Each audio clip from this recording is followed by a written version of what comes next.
What's up, everybody?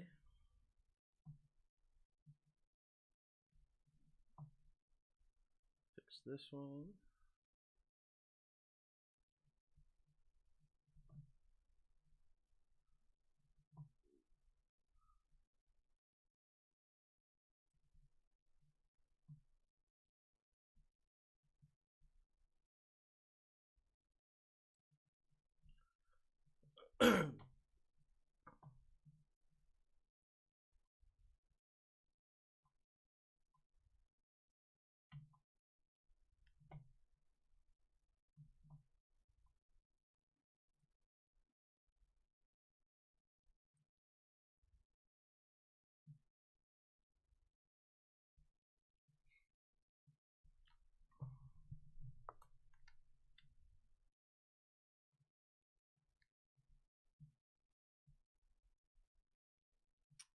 Alrighty. And more. The Grammys, live from Vegas, hosted by Trevor Noah. That's right. Vegas, baby. Illini Sunday, April 3rd. versus Houston.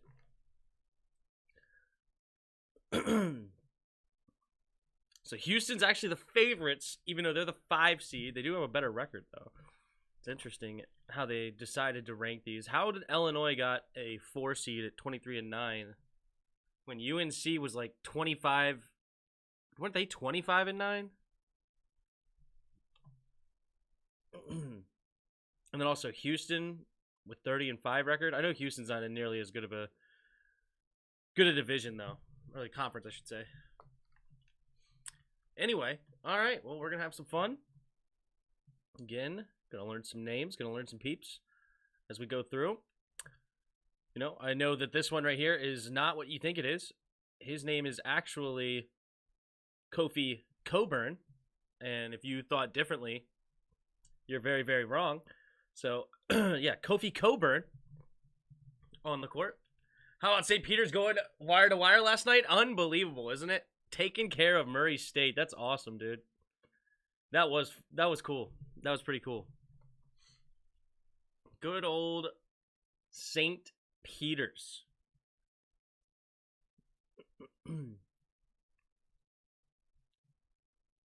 So let's go look at the statistics of both teams. So Kofi Coburn averages 21 points a game and 10 rebounds. I knew he was good, but I didn't realize he averaged 21. Man, he's having a year. Trent Frazier, the leading assist and steals. Kofi Coburn also 1 block per game. Cougar, they're much more about their backcourt. Their guards here, you can see Marcus Sasser, one of their guards, 17.7 points per game. Yeah, that's solid at the college level for sure. He also averages 2.6 assists and 2.2 steals a game. So not bad. Another guard, 13.9 points a game and 6 rebounds as a guard. It's pretty impressive. And here we go. We're about to get started. And Illinois wins the tip. And they're coming up. Here we go. So Illinois in the orange unis. Houston wearing their... No, wait, hold on. Am I getting that backwards? No, I'm just kidding. Illinois is definitely orange. Uh-oh. All right, here we go. Number 1 gets it into Coburn. Coburn kicks it out and pump fakes. And here we goes, number 33. Jacks up a 3, no good. Clock was winding down on the shot clock. And rebound, Cougars. Josh Carlton, the rebound. Hawkins, number 33, took the shot. What up, Rescues Van Hood? Let the madness continue. Exactly. All right, Hawkins guarding number 25 right now. And a little hook shot, no good. Rebound, number 20. So White Jr., number 25, couldn't make the shot. And coast to coast, Hawkins could not make the layup. And they're going to get a defensive foul here against Carlton on Kofi Coburn. Oh, a little... Both guys don't want to give up any ground there. A little pushing and shoving a little bit. Nice pass inside for Coburn. He couldn't make the layup. Sorry, it's Coburn that missed the layup. Coburn getting a little physical down in the box. All right, Coburn going to baseline this time. Double teamed, has to kick it out. Number 20, driving. Now Hawkins has it. Three-pointer wide open and good. Nice shot there from Hawkins. 3-0 Illinois now. They strike first. All right, Sneed has it. Kicks it back out to number 1. Number 1 looking to get a pick from number 25, and he does, and it is good. Nice mid-range jumper. A little bit farther than the free throw line. Not bad. 20-footer. All right, number 1 kicks it out here to 20. 20 driving baseline. Looking for Coburn. Could not get it to him. Stolen. Here comes Houston. Down by 1. A little up and under. Avoids the charge. What a play there. Edwards got the steal. Number 4 gets the layup. Little step back jumper here from number 11. In. No good. Off the front of the rim and backboard. Rebound. Houston. Houston kicks it over to the corner. Wide open 3. Off the front of the rim. No good. And nice save there. Big rebound coming from Illinois. Trent Frazier, number 1, got the rebound. Here comes Hawkins. Step back. Nope, doesn't like it. Swings it. Now Frazier driving. Now kicks it to the corner. Number 11. No good. Moore the rebound. 4 is Moore.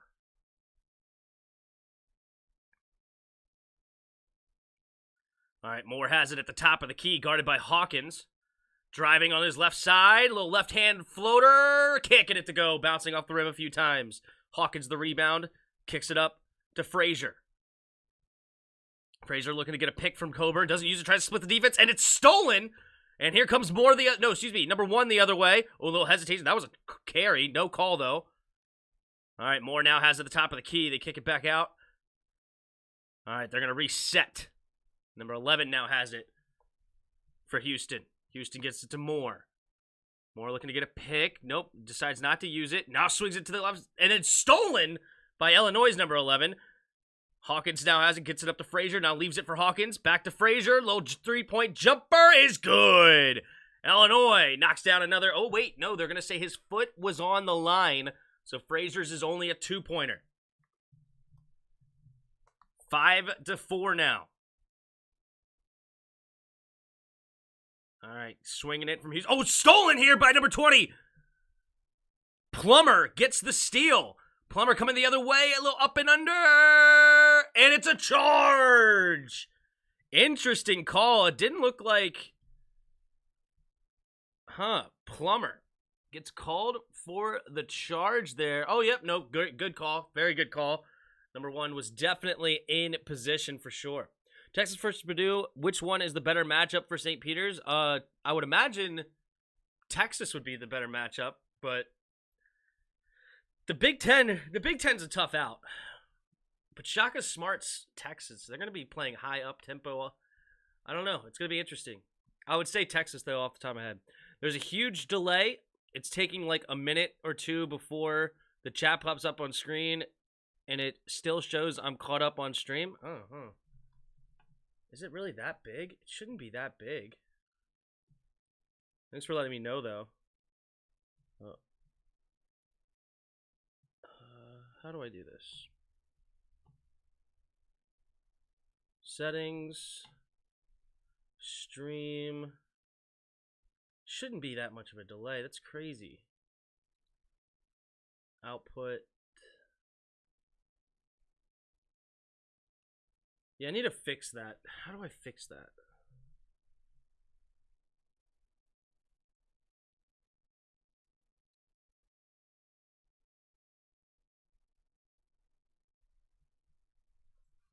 Will you play buzzer file name prefix? No.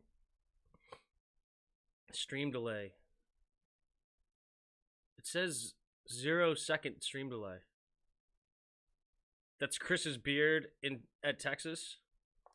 That's Chris Beard at Texas. Oh, Shaka Smart not Texas anymore? Where'd he go? Unless you only show top chat and not live chat for that little display. No, that should be. Oh wait, that is top chat. Ah, interesting. I didn't even know that was an option.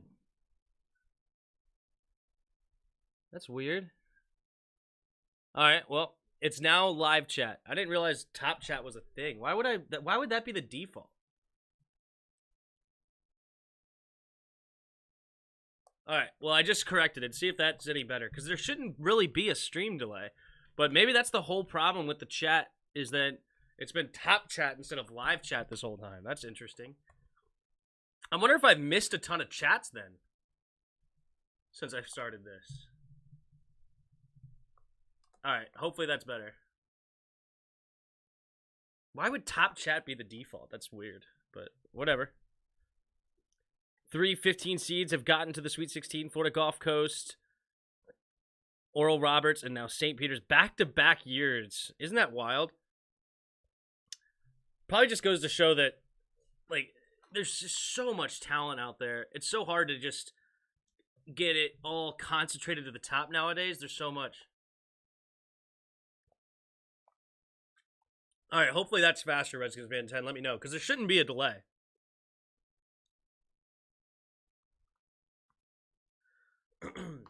All right, here we go. Houston 4, Illinois 5.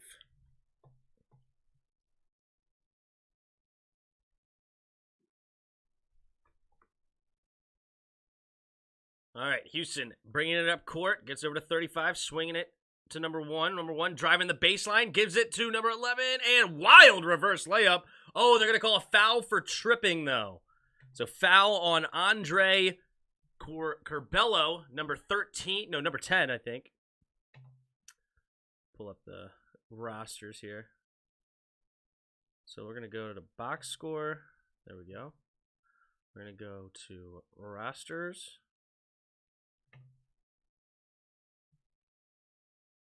Maybe it's on my end. Still a little delayed. I don't know what's happening. Maybe it's on my end. I don't know. Like, there's probably just a delay. But what's the delay now? You said it was like 2 minutes. What is it now? Missed free throw coming on the second one. Rebound, though, to Houston. Cowboys interested in JPP. I thought they signed him already. Moore has it now. Leaves it for number 1. Little floater in the lane. No good. Rebound, though. Another offensive rebound to Houston. Yep, that's what happens with no Kofi Coburn in the game right now. Coburn already taking a rest just 4 minutes into the game. But, yeah, you could clearly see the lack of size. Illinois trying to go small ball with Houston here. Missed three-pointer attempt from Houston. Here comes Frazier.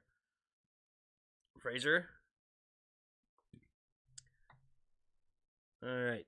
So Francis is number 5. He swings it over. Nope. Francis has it now. Looking to get a pick. And three-point attempt from Francis. No good. And long rebound. Houston gets it and saves it from going out of bounds.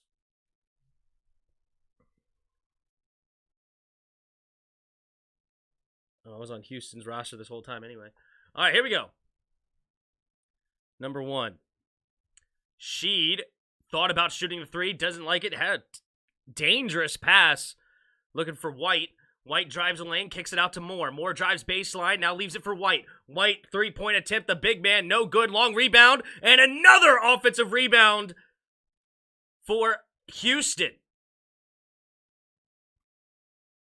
Reggie Chaney kicks it out to Sheed. Sheed working on Francis. Kicks it out. Moore now, three-pointer. No good off the back of the rim. And another offensive rebound, and this time it's going to be a foul against Illinois. Wow. Frazier's going to get called for the foul here. Oh, Tennessee versus Michigan. Thank you, Yuki, for correcting my title. I was a little rushed. Appreciate you correcting me. Let me double check. Hold on. Oh. What's going on here? Correct it over here. Yes. Illinois versus Houston. Perfect. All right. Sheed, inbounding it for Illinois. Kicks it out to White. White leaves it back to Sheed at the top of the key.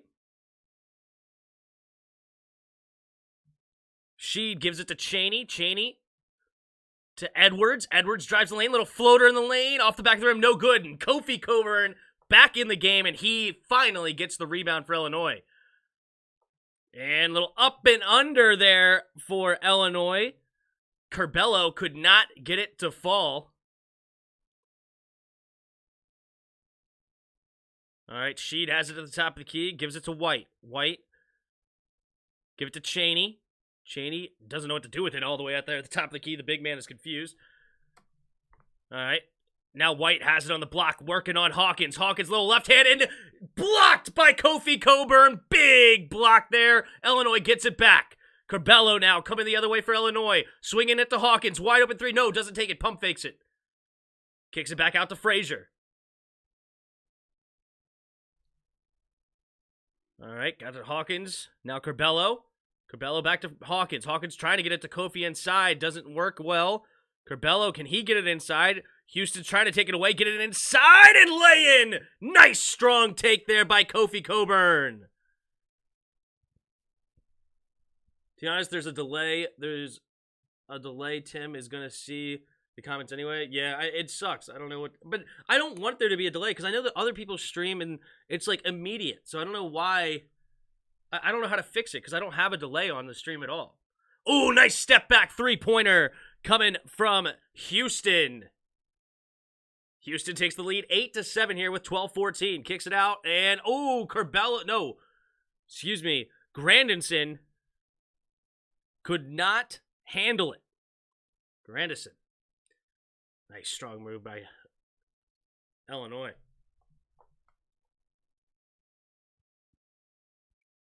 It's about 30 seconds. All right, perfect. Still like 30 seconds. I'm used to a 10-second delay. Yeah, I don't know how to... I don't know what to do. Sorry, I mean, I could... I really don't... Because I don't have a delay on the stream at all. I don't know what's going on. Tim, you know what's the next 16 seed getting to the Sweet 16? No. None of them. A little right-hand hook. Nice shot there. Coming from Carlton. Little floater in the lane. All right, Curbelo bringing it up for Illinois. Curbelo kicks it. Williams drives it out. He kicks it back out to Curbelo. And rebound, Houston. Edwards kicks it up to Sheed. Sheed trying to find Walker Jr. in the corner. And it's going to be tipped away there by Illinois. Out of bounds. Houston ball. Don't change anything because one person is having issues. Yeah, I mean, I as I said, I would like to have it like no stream delay, but it is what it is.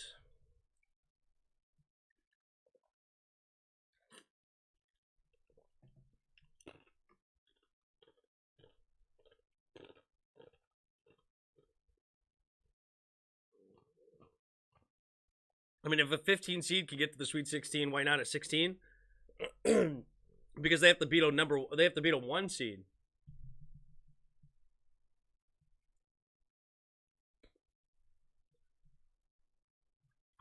But I mean, it's fair. It's a fair point because yeah, I mean, if you have the right 16 seed, but usually the 16 seeds are such a small conference that they just barely got in there because they won their tournament. The only way a 16 seed is truly going to beat a 1 seed is if you basically eliminate the opportunity for the small guys to get in. But I don't like that idea at all. I think that they should have a chance.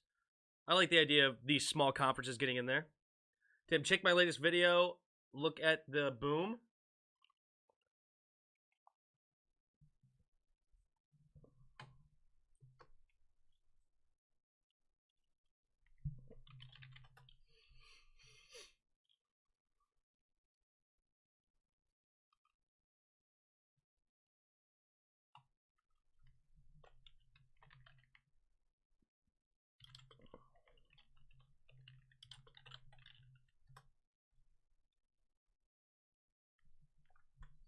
No space.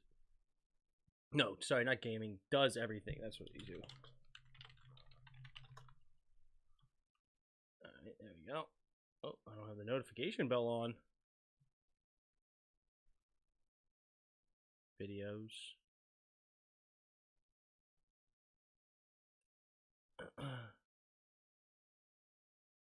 I don't see. I just see streams. Where's your videos? Oh no, the Who Dat Center. Oh, I don't even think I'm subscribed to that channel. Who Dat Center. I like the name though. I haven't even subscribed to that one. There we go. Look at that. 196 views. That's awesome. New Orleans Saints dodge a bullet. There you go. That's great. 23 subscribers? That's awesome, man. Good for you. Seriously, that's awesome. Only 20 subscribers and get 196 views? That's huge.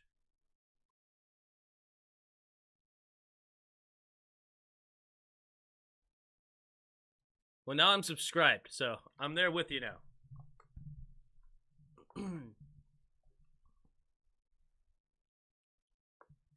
First round versus Chattanooga. It's Brad Underwood. I like everything we're doing. I like the flow we're playing with. I like the tempo. You know, we gave him 4 shots in 1 trip. You can't do that. But I like everything we're doing on the offensive, and we're getting every shot we want. Thanks, Coach. Thank you. In the win over Chattanooga. All right, there you go. That's how the coach is feeling. It's currently right now 10-7. Houston on top. All right, Sheed, the inbounder, getting it to Moore. Moore, back to Sheed at the top of the key, resetting it. It's 15 seconds on the shot clock. Moore now has it on the block, working on Williams. And then he's going to fling up a shot, and he's going to draw the foul. So he will go to the line for 2 shots. Ooh, Illinois head coach didn't like that one too much. 11:05 to go here in the first half. 10-7 Houston. Moore with 2 opportunities. Taze Moore. Already has 4 rebounds on the day as a guard. He's all over the place. Houston was favored coming into this game. Kind of a bad matchup for Illinois. Let's see what they can handle this backcourt. The guards for the Cougars are really, really good. All right, second free throw for Moore is good. So it makes both free throws 12-7 now.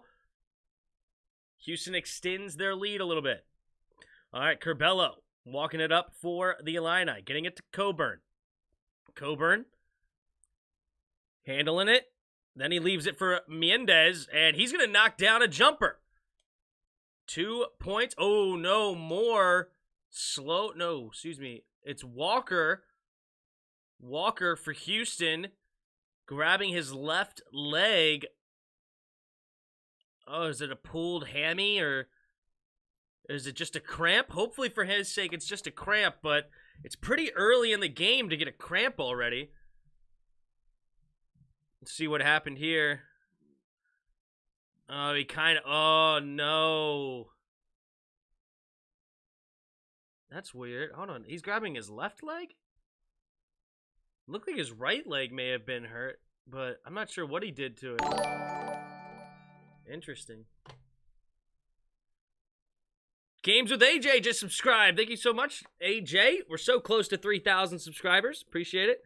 Tim, you still think you're going to the playoffs? I mean, we have a chance to go to the playoffs. I mean, it depends. It's just, there's definitely some unknowns on our team that have to hit, but I like our chances. So, but it's going to be an interesting year because it could go literally either way. We could end up 3-13 and we could end up 13-3. It's a wild year. All right, here we go.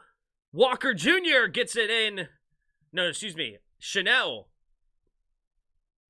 All right, here we go. Curbelo coming the other way. Getting a pick from Coburn. Curbelo swinging it. Plummer driving the lane. Looking for Mendez. Now get it inside to Coburn, and Coburn's going to lose it on the spin move.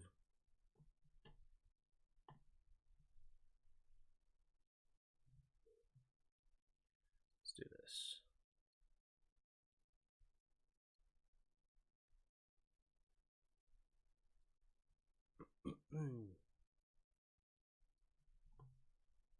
So you guys can see that. I'm going to have this over here. All right, here we go. Oh, here come Houston, up and under. Nice move. Moore's going to take the layup. 7-point lead now for Houston. Yeah, let's do this too.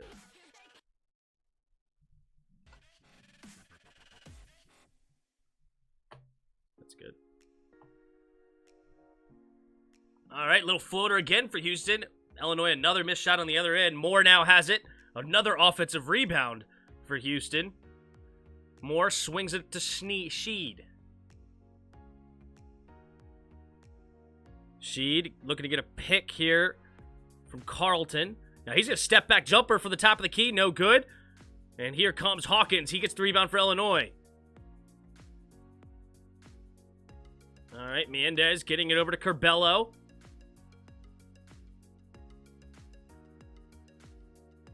Melendez, rather. Curbelo.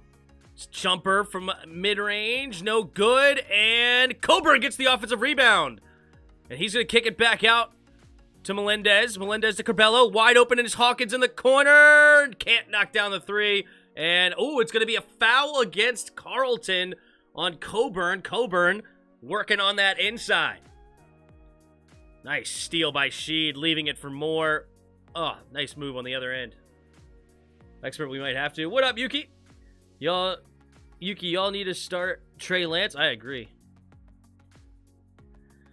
Just cut down the boneheaded plays. We need a dominant run game, but that isn't happening with pass-happy Turner. What's up, Roger? The RSO, baby. The RSO. All right, Hawkins. As at the top of the key, give it to Frazier. Frazier resets. 10 seconds on the shot clock. Leaving it for Hawkins again. Wide open for three, and he is off so far on the right side of the lane, or the rim. Moore. Kicking it. Swinging it to Edwards. Edwards gives it back to Moore. Giving it back to Edwards. Little two-man game here.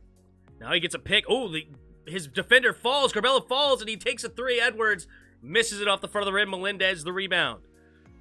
Melendez kicks it up to Frazier.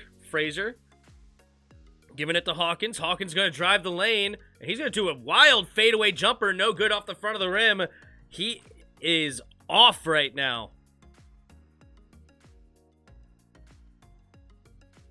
Not a great start for Illinois. And talking to KP, if you go back and watch our perfect bracket, which is not so perfect at all, he mentioned that Illinois can go on these stretches where they just cannot seem to score offensively. And right now they're on one of those. Carlton working on Coburn. Can't get the hook to fall. Hawkins gets the rebound. Hawkins leaves it for Curbelo. Curbelo gives it to Frazier. 20 seconds on the shot clock. Hawkins, now they're playing the motion offense. Melendez has it. Leaves it for Hawkins again. Hawkins trying to take it inside. Now gives it to Curbelo. There's going to get a foul on Walker Jr. Yeah, it must have been a cramp. Walker was the one that left the game earlier reaching for his leg, but he is back in the game. So, looks like it was just a simple cramp. As Spoiled would say, give him some pickle juice, and you'll be good to go.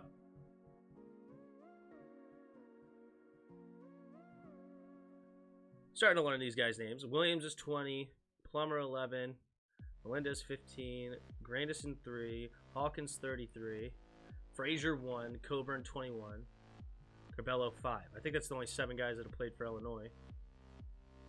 Carlton 25, Chaney 32, Edwards 11, Francis. No, wait, have we seen Francis? I don't think so. Moore is 4. That's easy. Moore 4. Sheed 1, Walker 3, and White 35. I think that's all we've seen from oh, Roberts is in the game. Roberts, number 13 for Houston. Thanks, Fight for LGC. Gonzaga again played with fire. You ain't lying. It was a tough game last night for Houston. Let's take a look here at the scores from yesterday during this commercial break. Oh, March 19th. Yeah, we got 82-78 with Memphis, but Memphis had like a 10-point lead at halftime. Yeah, look at this. Memphis had an 8-point lead at half. Right? No, it was a 10-point lead at half. 41-36 31 at halftime. But they clawed their way back, Gonzaga did. And they ended up pulling away 82-78 at the end of the game. But yeah, tough out Memphis was. It's not an easy day for them. But yeah, St. Peter's University beating Murray State by 10. And as Mark mentioned earlier, going wire to wire to do it. Arkansas taking care of business in New Mexico State. So it'll be Arkansas versus Gonzaga next Thursday. And then it'll be St. Peter's. I believe they play... wait, they play the winner of Purdue and stuff today, so never mind. So Arkansas, did they play Gonzaga? No, I don't remember. We got to bring up the brackets. Let's do that.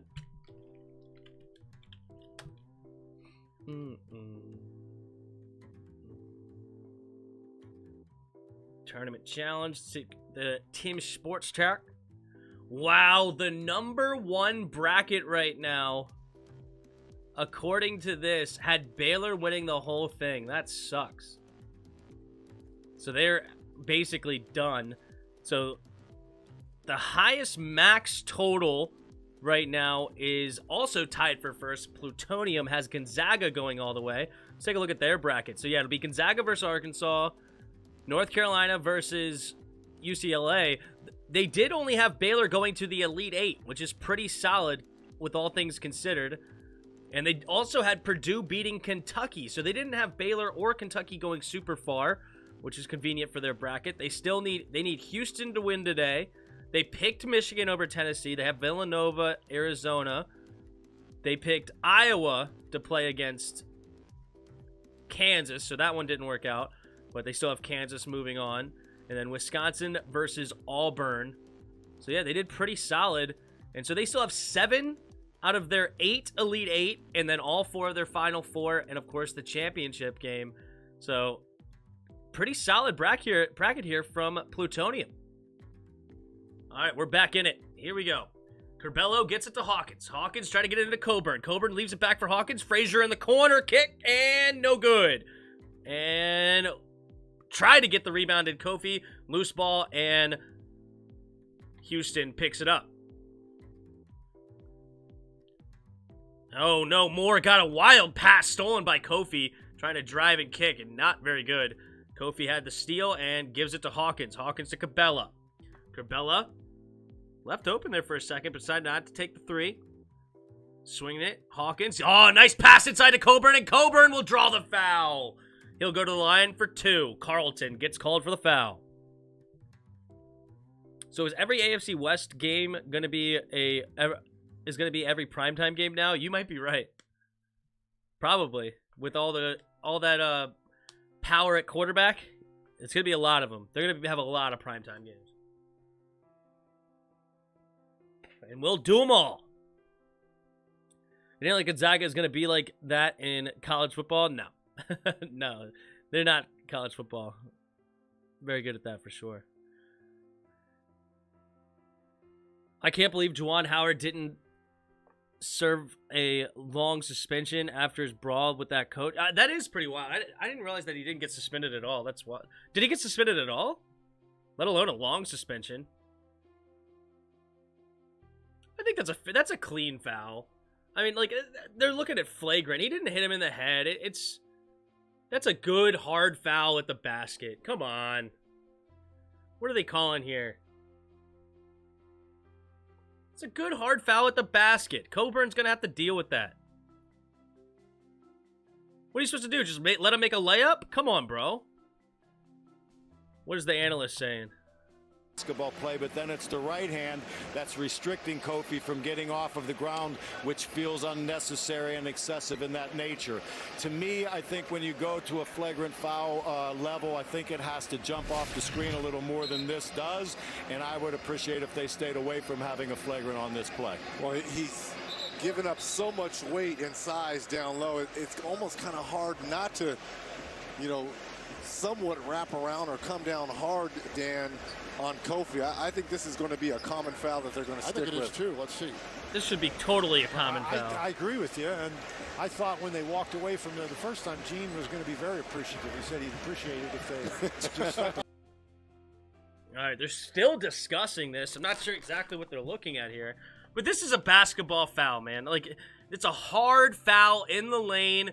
Coburn knows how to deal with these. Like, yeah, he got both hands on him, but it's a foul. It's a clear foul. He should go to the line for 2. But this shouldn't be. I mean, if you take this out of basketball, it's bogus. So restriction from him elevating goes to a flagrant one. There's a lot of subjectivity. What a bogus call. Illinois got a fortunate one there, so they get a flagrant 1 call, so Coburn will have a couple of free throws, and Illinois will keep the basketball.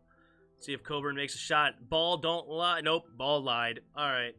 He made the bucket. He got suspended for the remainder of the Big Ten season. Oh, well, there you go. Then that's fine. Why? Like, I don't need any more than that. He should totally have gotten that. Watching NBA isn't the same anymore because of load management. You ain't lying. And Coburn will make both free throws. And Illinois will keep the basketball. So now Carleton has a flagrant 1. I believe you can only get 1 flagrant a game.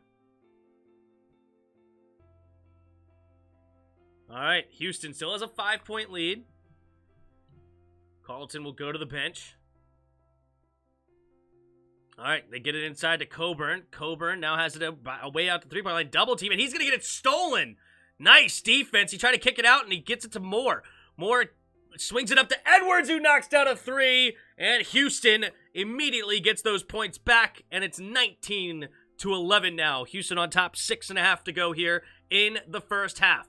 Curbelo has it for Illinois at the top of the key. Getting a pick from Coburn, looking to get it inside. Good defense right now. Good help from Houston. Didn't like it. Gives it to Melendez to give it back to him. Tries to kick it inside, and it's going to be a kick ball against Cheney. They're doing a good job, Houston is, of preventing Kofi Coburn of getting the ball in the paint. As we talked about earlier, he averages 21 points a game. He wants to get it inside. He's a big, strong human being. But they are doing a great job of 2 or 3 guys, even if they have to prevent that. Oh, stolen here by Edwards, going the other way. Layup is good. Houston's guards are making their presence felt earlier in this game. Alonzo Plummer a little lazy on the inbound receiving, and Edwards takes advantage. Spoiler, my bracket's gone. I'm with you, dude. My bracket's up too. Tim, you expect Carson to be a Pro Bowler? In the NFC, he totally can be a Pro Bowler. The NFC doesn't have enough quarterbacks because, I mean, Aaron Rodgers was a Pro Bowler, but he decided not to go. So, you know, like the Pro Bowlers this year were what? Kirk Cousins, Russell Wilson, and Kyler Murray. Because did Russell go to the Pro? No, Russell Wilson, was he invited to the Pro Bowl? It was Kyler Murray, Kirk Cousins, and I don't remember the other one. But, I mean, it's like, literally you have in the NFC right now, you have Kirk Cousins. No, not Kirk Cousins, sorry. Let's go higher than that first. Aaron Rodgers, Kyler Murray, and then what? Dak and Kirk? Like, is that your top 4 quarterbacks in the NFC? Right? Am I missing somebody? Like, Matt Ryan, I guess. Matt Ryan's still in the NFC for now if he doesn't go to Houston. Not Houston, Indianapolis. Oh, and Tom Brady, of course. Tom Brady's back. I forgot about Tom Brady.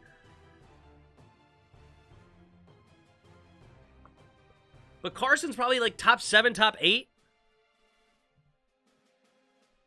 Wilson was in the Pro Bowl, fair enough. Carson's not gonna lie, had decent TD to interception this season. Yeah, and people talk about, oh, he threw other picks that didn't get picked off. Every quarterback does. I mean, Pat Mahomes has had that for a couple of years, and then finally this year they were getting picked off. That's why he had so many interceptions to start the year. But, you know, Taylor Heineke had more interceptions that were dropped. He had 3 interceptions dropped against Atlanta, right? I mean, and he had 15 total interceptions. So there's interceptions that will be dropped. It is what it is. But, yeah, 27-7. I don't care how you get there. It's going to be good no matter what. Not great, but good. You like 30-plus touchdowns in a 17-game season, though. All right, here we go. We're getting back into it.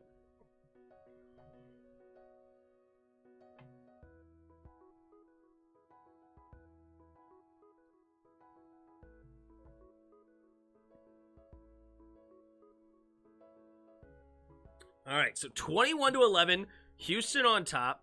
Illinois has 7 turnovers. Got to clean that up. All right, Frazier kicks it to Plummer, and Plummer just shoots up a wild three-pointer. Absolutely no good. Barely touches the front of the rim, and rebound Houston. Moore walks it up for Houston. He's guarded by... All right, now swings it to Edwards. Edwards gives it to Chaney. Chaney to Moore. Nice backdoor cut. Beautiful pass there. And that gives them a 12-point lead now. Sorry, it was actually White Jr. who got the assist. Hawkins leaves it for Plummer. Plummer, nice Euro step, but sent out of the arena by Carlton. What a block. Just absolutely sent that into the third row of the stands, just flying out of here. Yeah, Plummer, you got to get bigger for that, bro. Got to get bigger for that one.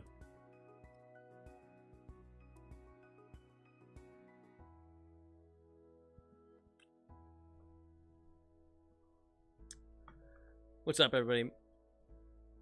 Wins has to play within our offense, have a good feel with the weapons, not try to do too much, get rid of the ball, no Superman plays. And he could thrive. I mean, that's just what he does. He is Superman plays all day long. It's just what he does. But you're right. I mean, if he could just take what the defense gives him and plays within himself, I think you're right. He's super talented. He has got a lot of 6'4" or 6'5", 240 pounds, strong arm. He's totally an NFL quarterback. But all right, here we go. Sheed gives it to Moore. Moore, little jab step, now gets into the middle of the lane. Floater, no good, and it's going to be out of bounds off of Houston.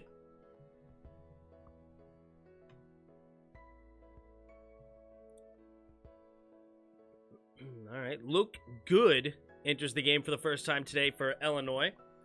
Frazier walking it up for the Illini. Swings it to Melendez. Melendez trying to get it inside. Now gets it to Good. Good back to Melendez. Melendez at the top of the key. 5 seconds on the shot clock. Got to do something. Get it inside to Coburn. Coburn with a nice little spin step and a right hand hook is good. 23-13. They're really desperate to get it inside to Coburn right now, and it is not working out. All right, White Jr. has it on the block. He's getting double teamed now. Almost stolen there by Edwards. Up, nice kick to Moore in the corner. Wide open, no good. Edwards the rebound. Edwards coming the other way. Oh, lost it, and Moore ends up with it. He wanted a foul, didn't get it for Plummer. Moore gives it to Sheed. Edwards is number 11 on Houston. Plummer is number 11 on Illinois. Telling myself that. Here we go. Sheed has it at the top of the key. Working to get a pick here from Chaney. And, ooh, they call carry on Moore. Interesting. What up, Chris? Give me a Super Bowl championship this year. I love it. Should we also count interceptions that are tipped and picked? I mean, like, there's probably should be another stat of those aren't the quarterback's fault. It's true.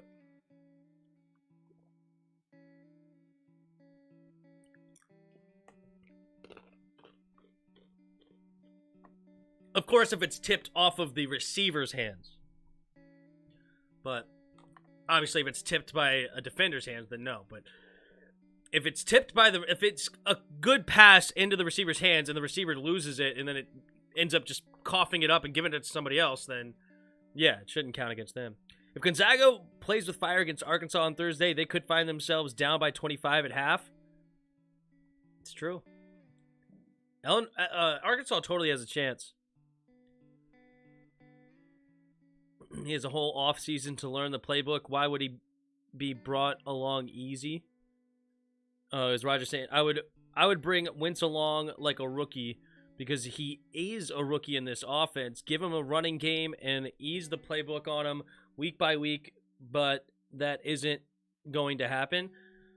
I mean, I don't know. I wouldn't agree with that, Roger, because like NFL offenses is like change almost from year to year a lot, because like basically the language, the terminology for a lot of the things have to change from year to year, because otherwise, if you say the same thing over and over again, eventually teams are going to catch up to it. So, and he knows the plays. It's not like he's learning like a whole new playbook, unfathomable, like, oh my gosh, Scott Turner's blowing my mind with these plays I've never seen before. Like, no, he's seen all these plays, except for maybe a handful of them that are pretty unique to Scott Turner in some way, but 95% of the playbook or more, he's seen these plays before. So it's just going to be learning the terminology, which, as I said, from year to year, the terminology usually changes somewhat anyway, because like the audibles and different stuff like that are going to have to be changed, because otherwise you're going to be telegraphing.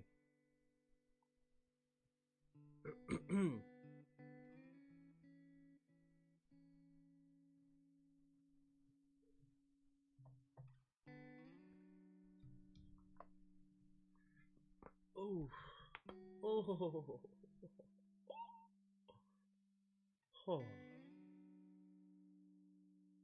Sometimes you pop your neck, and man,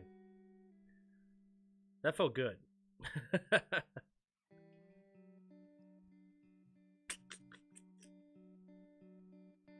Okay.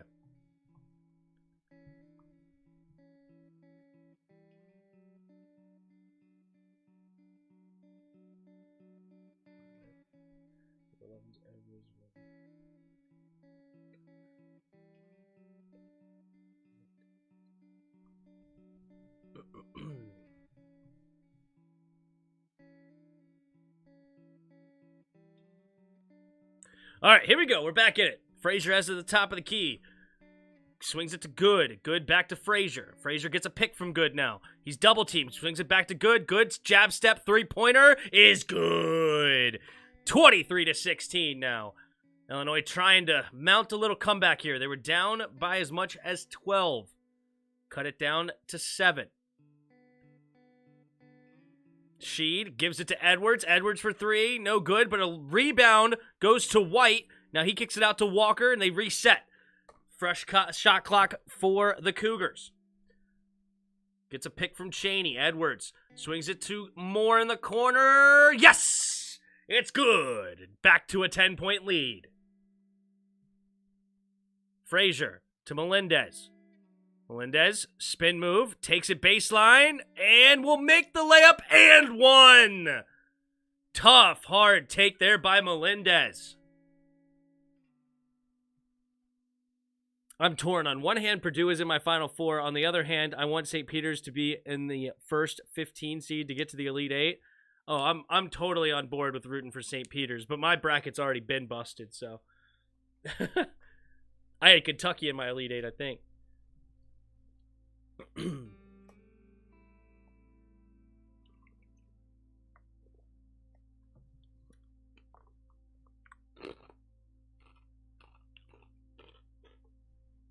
All right, Melendez completes the three-point play. Completes the three-point play. It's 26-19, Houston on top. 2:32 to go here in the first half. Means nothing about the offseason, all the timing, and knowing the offense takes a while. OTAs and training camp is where that is worked out. Even though he is a vet, he needs time to get it all. Yeah, that's fine. But by week 1, he should be ready. If he's not ready, then he's not the guy. He's a disaster. All right, here we go. Moore. Getting a pick from Chaney. Driving the lane on Coburn. Does not get the foul that he wanted, I'm sure. Kind of just flung it up to the lane. Oh, Melendez going coast to coast. Couldn't quite handle it. And then he gives it back to Frazier. And he misses the 3. But it's going to be a foul on the 3-point attempt. Edwards. Oh, no. He is arguing it hardcore. It was kind of off the screen. I'm not sure if he didn't give him a place to land or what. Coach is looking at him and said, what are you doing? Let's see what happened here. Oh, terrible call. Wow. Oh, I'm totally with Edwards on that one. That ref completely missed it. He saw Frazier go to the ground. Frazier sold it. But in reality, the only reason he was touched is because Frazier kicked his leg out. It was a terrible call. And that sucks when then your coach is like, what are you doing? After that, that's feels bad, man, because you're like, I didn't do anything. What do you mean? I contested. And he missed the second free throw. I mean, that's just, there's nothing there. All right, 26-20.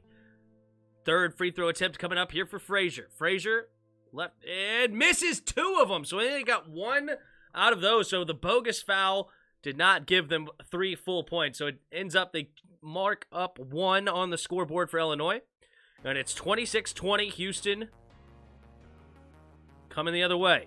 Getting it to the block for White. Guarded by Good. Little mismatch here. Not big enough and takes it to the hole, but great defense. No, they're going to call a foul on Good. And that's tough. I disagree with this foul as well. I mean, come on, bro. He played good defense. He stood straight up. He stayed in front of him. I mean, I don't know what else you could expect to do there. Looked like he played some pretty darn good defense to me. Fabian White Jr. going to the charity stripe. The first free throw is good. Not really happy about these refs today. I'm not going to lie. They don't seem to be calling a very good game. Now, it's going both directions, but it's still just not a very good game. Church C. Stroud is overrated. Ooh, interesting. For Oregon, right? All right, he misses the second free throw. Some missed free throws coming from both teams for these bogus fouls. Oh, good. Wide open at the top of the key. Money. Easy money on that one. 27-23, and now it's a 4-point game. He just did the bow and arrow. Remember when Josh Norman got 15-yard penalty for doing the bow and arrow? Because it was a weapon. All right, Good. Working on White Jr. again. Kicks it inside to Chaney, who loses balance but saves it from going out of bounds. And now reset. Oh, no more stolen by Frazier. They give it to Sneed. Sneed, little floater in the lane. Can't get it to go, but he follows his shot and gets his own rebound. And they reset. Just over a minute to go here in the first half. Sheed. Guarded by Plummer. Gets a pick from White. Swings it to Moore. Moore going to drive baseline. Has a lane. Attacking Coburn. And gets in the layup. Wow, he hung in the air for a full 2 seconds, it felt like. Oh my goodness, Coburn could not hang with him. All right, Frazier. They have a chance to double if he shoots quick. He does shoot a 3, back up 3, step back 3, no good. All right, Houston. There's about a 3-second difference between the game clock and the shot clock. So, cannot hold it for the last shot, but it is 29-23, Houston on top. Illinois just not putting enough points on the board, but credit to Houston. They're playing tough defense. It's clear that Houston wants to get it inside to Coburn, and they ain't letting them. So, great job. I wish Norman doubled down on the bow and arrow. Me too. That was cool.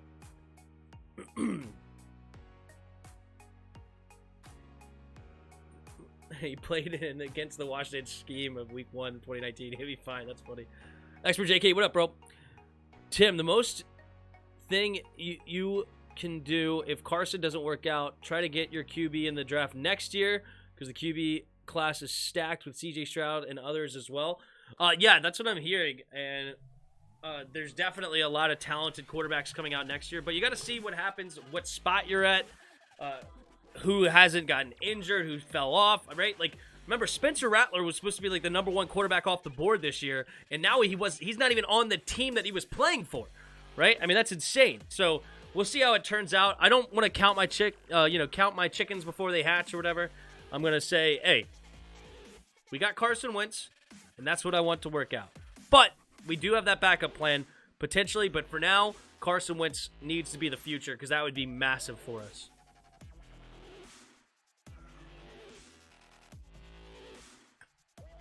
All right, 29-23. 22 seconds left, 19 seconds on the shot clock.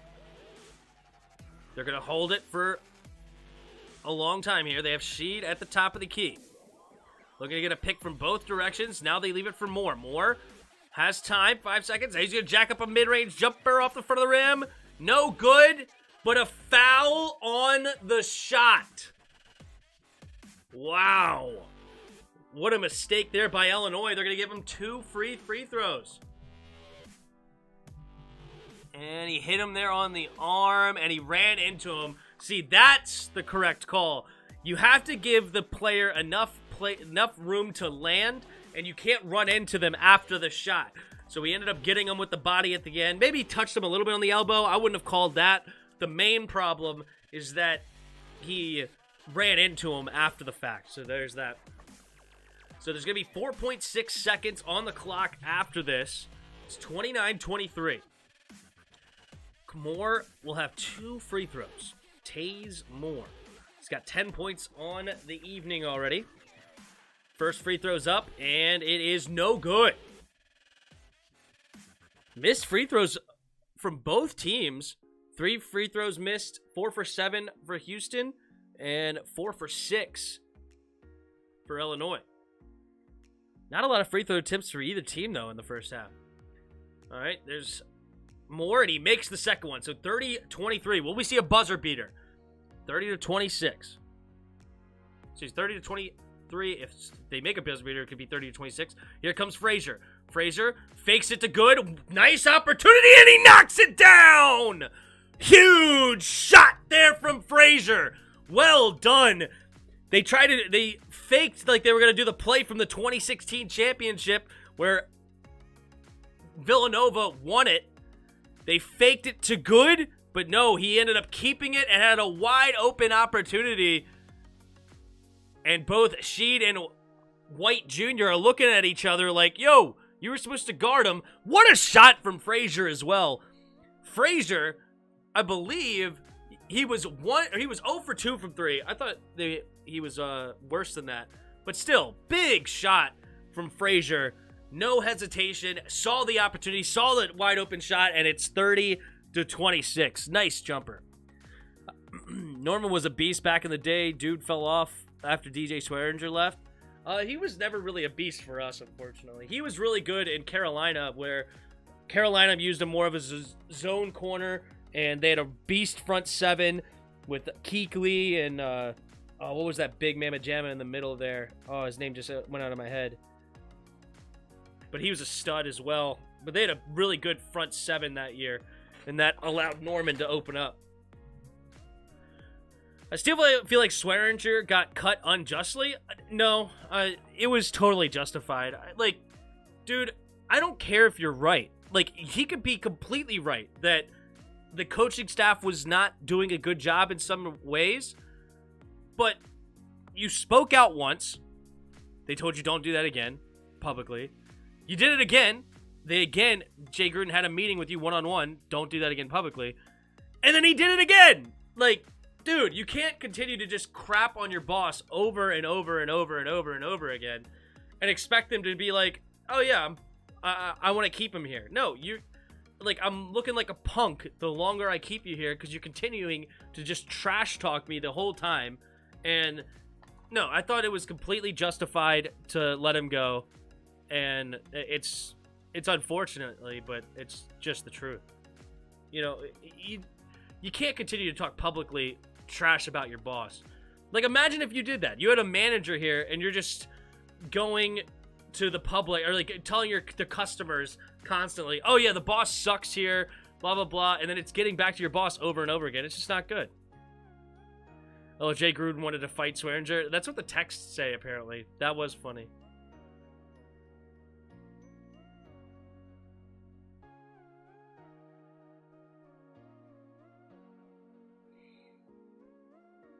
But yeah, the coach is the boss. You can't continue to trash talk the boss publicly and then stay on the team.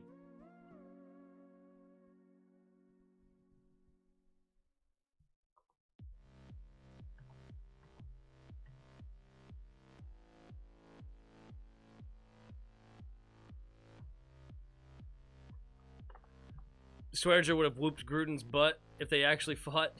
Well, one's a pro athlete, the other one's a coach. So, yeah. Not surprising. Have fun. Oh, yeah. I'm streaming. Okay. Hi. Mwah. Love you too.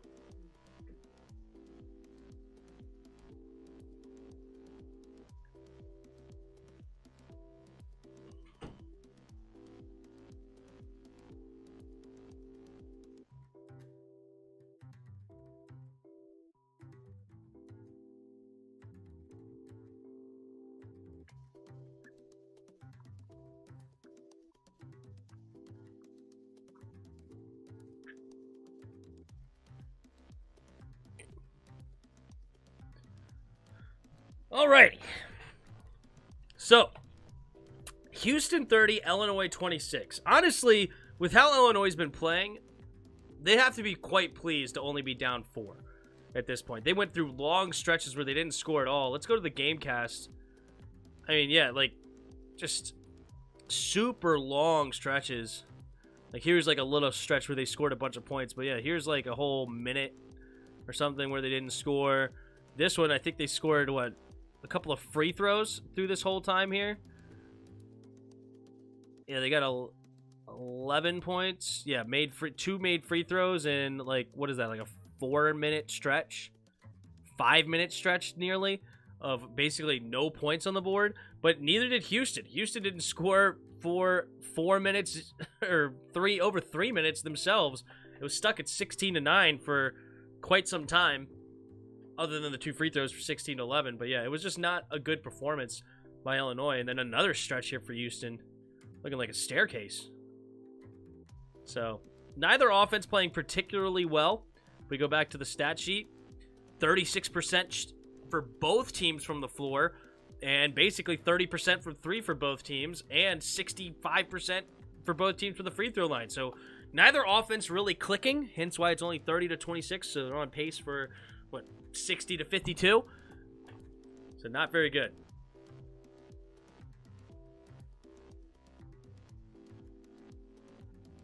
Where's the parental advice warning?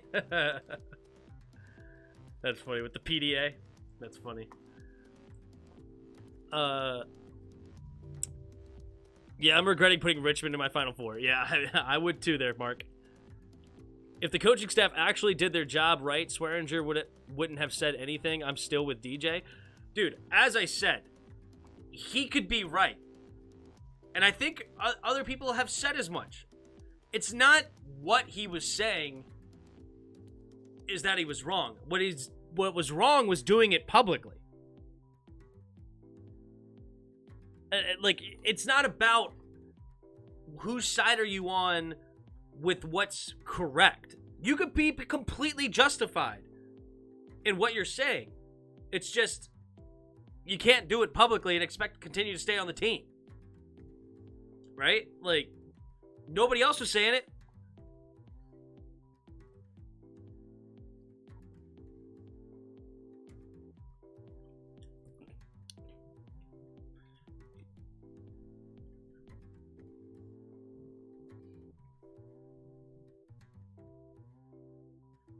Like, what do you think that the owner should have done? Oh, DJ Swearinger saying practice is not going right, so I need to fire the head coach because of DJ Swearinger? Like, no. You're not going to do that because average safety in the league. You know, it's not like it's Tom Brady saying it, or Russell Wilson, or Pat Mahomes, or something like that. It's not one of the top echelon players. It's an average safety in the league talking about the head coach. You're just not going to get that. All right, let's take a look here at the top of the brackets again. I'm curious. So we got 3 decent brackets, all at 250. We have a Gonzaga, a Kansas, and Arizona. What's Selena's bracket looking like? Rainbow Dash. Ooh, she only has a chance for 1390. She has Kansas as the winner. Who's she have in her Final Four that she lost? Oh, Kentucky. Oh, and Tennessee. Yeah, she has no chance now. So Selena is out once Tennessee lost.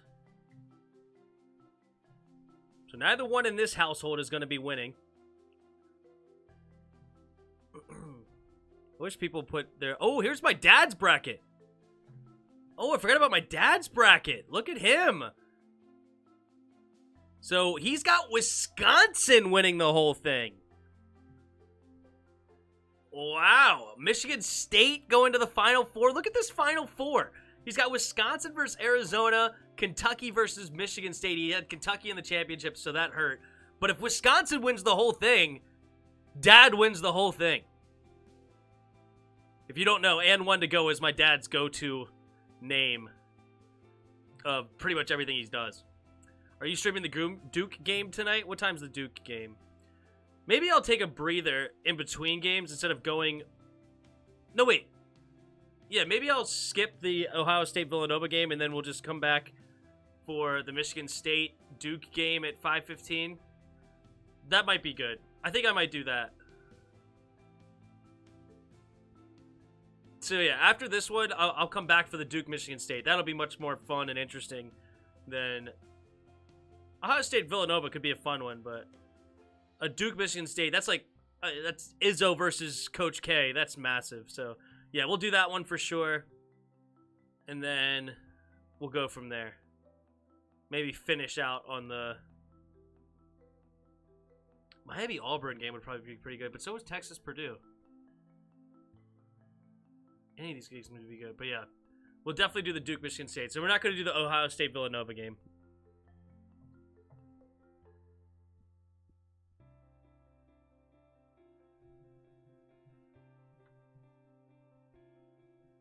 I hope Villanova craps the bed so that we can get Michigan versus Ohio State. Dude, I want to see Michigan versus Illinois. That's what I want to see. Because I think it's hilarious to watch Dickinson go against Coburn, where his name's actually spelled like this. This is what his name actually spelled like.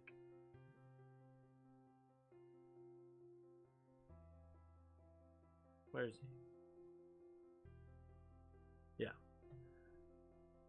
That's a funny matchup.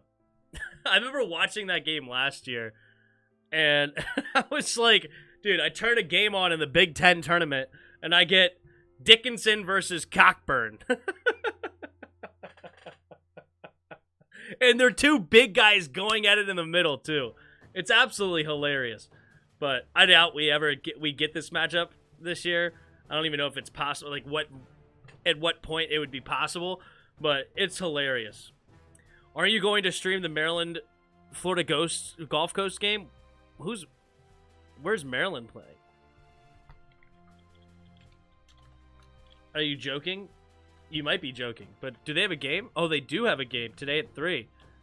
Oh, wait, this is the women's game. Oh, yeah, the women's game. I will not be streaming the women's game, but good for the women's.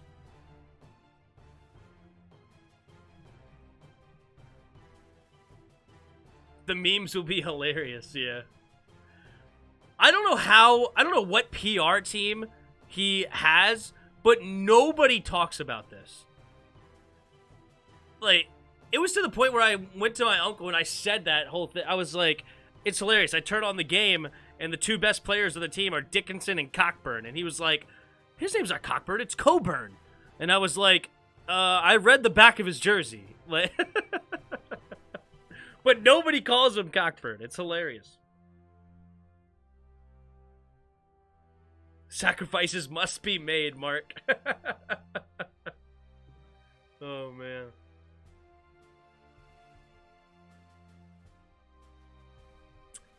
All right. So, yeah, my dad needs Wisconsin to win pretty bad. That would be hilarious. We got some Michigan State. We got Duke here. So, KG Wernick could win. This person down here has a pretty decent bracket still. They're at 250 as well. No, wait, sorry. I have to look at the combined score. That's what I really need to look at. Okay. So it's not 250. It's 250 plus. Okay, there's the max. All right, this is what I got to look at. So this one here, though, this guy's bracket down here still 1650 possible score with Villanova. He's actually the highest bracket with Villanova, like with the potential score. This guy has. Bot is Fatfa. What up, Bot? He has a 1620. Highest score. My bracket is like done. I might be last place. Where's my bracket? No, I'm not last place, so that's cool. That's good. But I'm down there. Here I am. I have a high score of 840. This is all I can get now. Ouch. Ouch.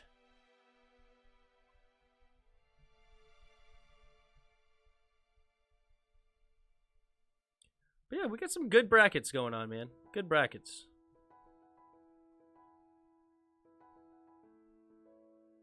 You got money on the line or something?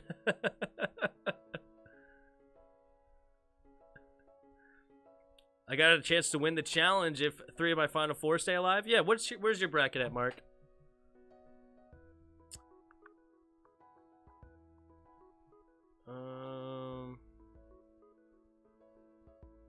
Are you not on the first page? Oh, my buddy Richie's bracket. Oh, he has a 1710. He's got a good bracket, actually. Hold up. Wow. His bracket is strong. Good for him. Gonzaga, Arkansas. So he has Gonzaga versus Texas Tech. Totally possible. Gonzaga going here. So he has Gonzaga winning the whole thing. Gonzaga, Arizona's pretty milquetoast. So that's not great. But UCLA going to the Final Four is a little bit unique as a 4 seed. But totally possible. Especially in this wide open East. So he could totally they could totally make it here. Arizona, Villanova is pretty chalk. Wisconsin making it to the Elite 8 would be pretty good for him. So he's totally within reach. He's got to have some things happen, though, for sure. Anyway, where's your bracket, Mark? What was the name of your bracket? I forgot. Probably on the second page. Did I just see it? Yep. So Mark Kearns. So Villanova, Purdue, Gonzaga. That might be a little bit too generic there, buddy. Your real ticket to victory is if Richmond went far. But without that, I don't think you have much of a chance, honestly. You have a high score of 1540, but it's a little bit too generic. But yeah, the first piece of merch to the channel, I thought that was pretty cool too. I'm glad to see somebody's excited about it. Jaden Ivey.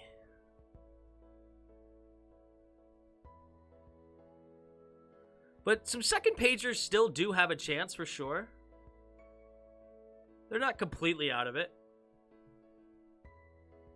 All these Gonzagas, though, they're pretty much out of it. Texas Tech still has a chance. That's unique. They could win the whole thing. This person still has a chance for 17. Oh, with Purdue. Wow. Oh, he has a lot of brackets. Good night. But his Purdue bracket still has, like, a wild outside chance if he starts getting games correct. I bet if we go to his round of 64, it was, like, terrible. He had a lot of red.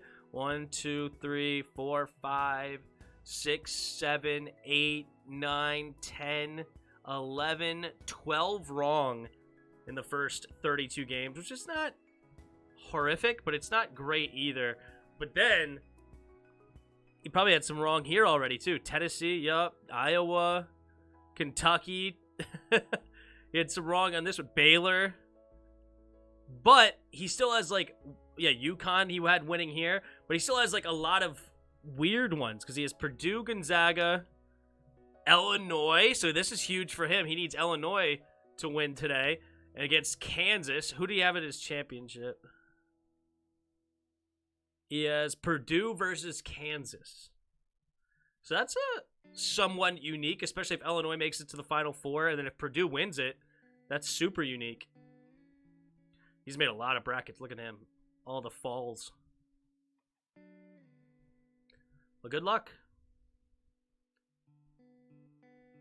Imagine putting this many brackets in and not winning. Wouldn't that be funny?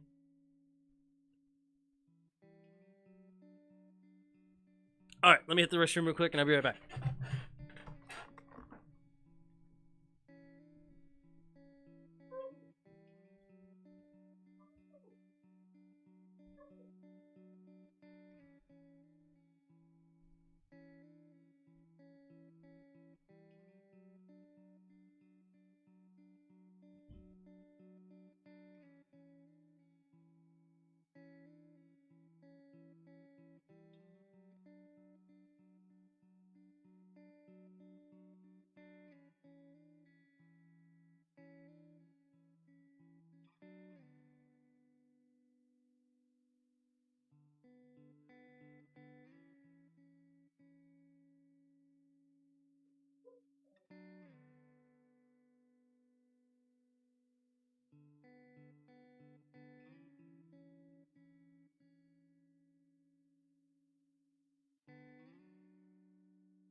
All right, we're back.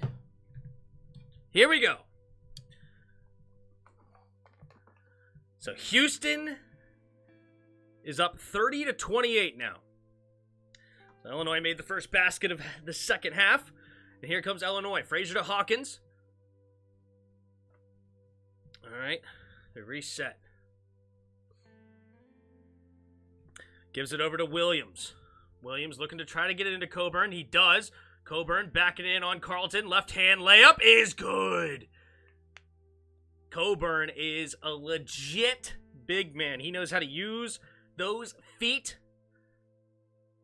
to get inside. Well done. All right, Moore swinging it to Frazier. To Sheed, rather.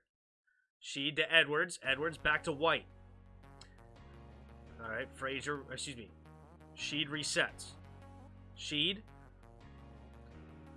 Gonna jack up a three with 2 seconds on the shot clock. Off the front of the rim, no good, but Carlton's there for the rebound.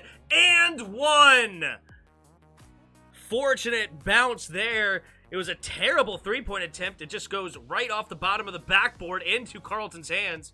Coburn had pretty good position, except for that one case of if the ball hit the backboard in that one particular way. Wow. It was actually the front of the rim.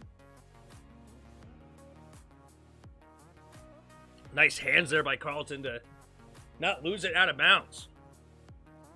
His free throw attempt is up and good. So the three-point play is complete. And it's 33-30 now. Houston on top.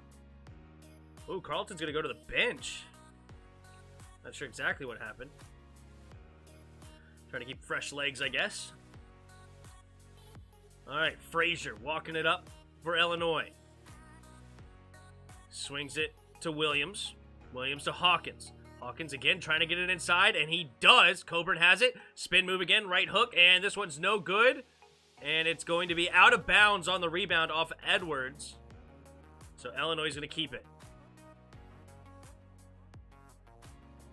Double teamed there. Triple teamed really by Coburn. He tried to get it in anyway. Couldn't quite do it. All right, Williams, the inbounder, under the basket. Trying to get it inside. Now has to just bail out, throwing it to Hawkins down court.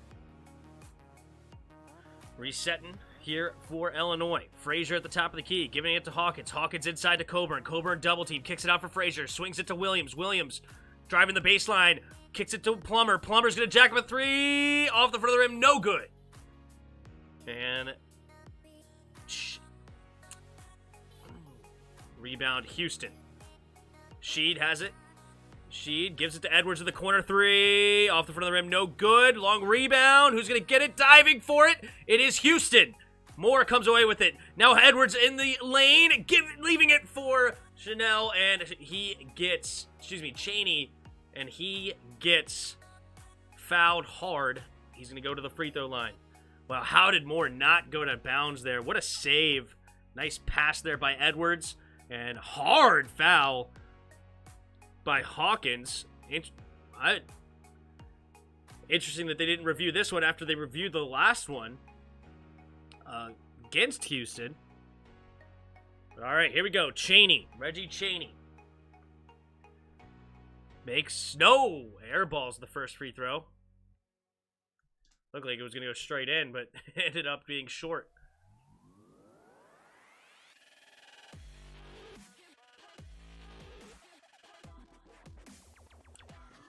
All right, good enters the game for Illinois. Second free throw is good for Houston, so it's 34-30. Houston on top. All right, Frazier at the top of the key, working on Sheed. Kicks it inside to Coburn. Coburn, little hook shot is no good. Good, tries to get the tip in. Does not work out. Missed shot, and that one is rebounded by Moore. Edwards walking it up for Houston. Giving it to White. White back to Edwards. Edwards is going to jack up a three. Off the side of the rim, no good. Coburn the rebound.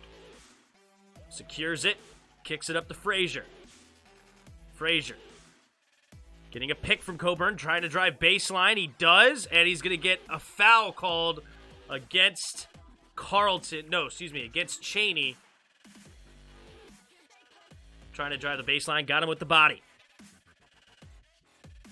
So 34-30, 16-19 left to go here in the second quarter. Williams, the inbounder. Oh, he gets called for the 5-second violation. Great defense by Houston. They were trying to get it to Frazier. Looked like Sheed sold out to deny the pass, and that just held it a little too, 1 second too long. Nice defense by Houston.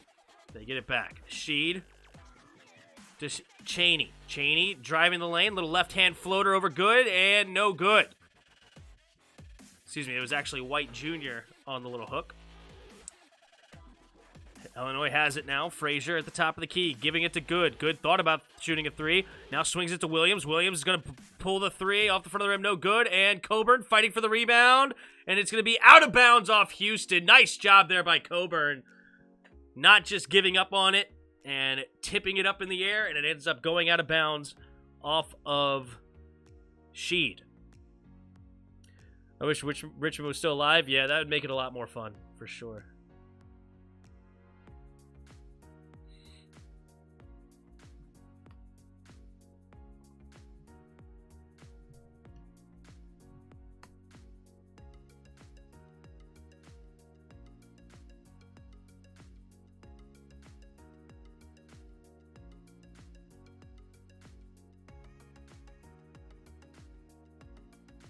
Gotta love commercial breaks. All right, let's take a look here at the stat sheet. So, Taze Moore, the leading scorer of the game for Houston, 11 points. Edwards has 9 for Houston as well. Leading scorer for Illinois is Coburn, 3 for 6 from the field, 4 for 4 from the charity stripe. Good has 6 points off the bench, as well as Frazier on the starting lineup as the guard. They both have 6 apiece. Good has knocked down 2 3-point attempts. Neither team shooting well at all. Basically, it's just an absolute terrible shooting performance. 33% right now for Houston and 20% from downtown. 32% from the field for Illinois and only 26% from downtown. So both teams playing really poorly as far as shooting the ball, but both teams are playing really strong defense. You got to respect what they're doing, making it tough on both teams. You got, 5 steals from Illinois, 6 steals from Houston, 3 blocks for Houston, 1 block for Coburn for Illinois. Yeah, just a tough slugfest here, which is really important, honestly, for Illinois. At this point, I believe Illinois, even though they're down by 4, the type of game they're playing right now is pretty important, because with Houston, they have the guards to really get up and down the court on you, and if they can explode on offense. So Illinois playing a much slower game, trying to slow down the pace, slow down the scoring in general, and making this game interesting. Just know, what up, bro? I wish I knew anything about college teams. I feel you, dude. Creighton leads Iowa 33-23 in the women's game. Nice.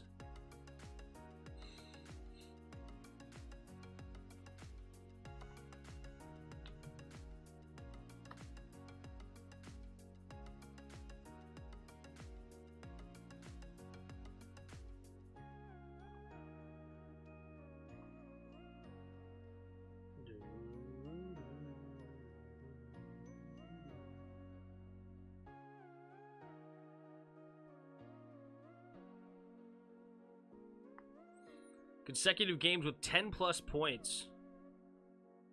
Kofi Coburn has 43 games in a row with 10-plus points. That's solid. The leader, though, was Antoine Davis. I don't know. Oh, that's an active streak. Holy smokes. 110 straight games with 10 points or more in a college career. That's incredible. Oh, nice pass inside from Frazier. Getting it to Coburn. And Coburn slams it home, and that'll be his 12th point of the game. 34-32, Houston on top. Chaney has it, leaves it for Moore. Moore drives the lane left hand and gets it over Coburn nearly blocked, but floated it over top and makes the layup. Good to Williams. Williams drives the lane, kicks it out for Plummer. Plummer trying to get inside, and he's going to lose it, and no, they're going to call foul on Sheed.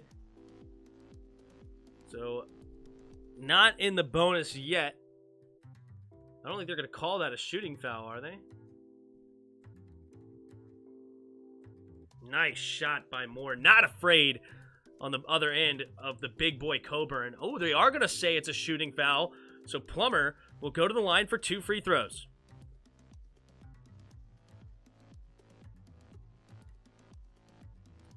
Plummer makes the first one.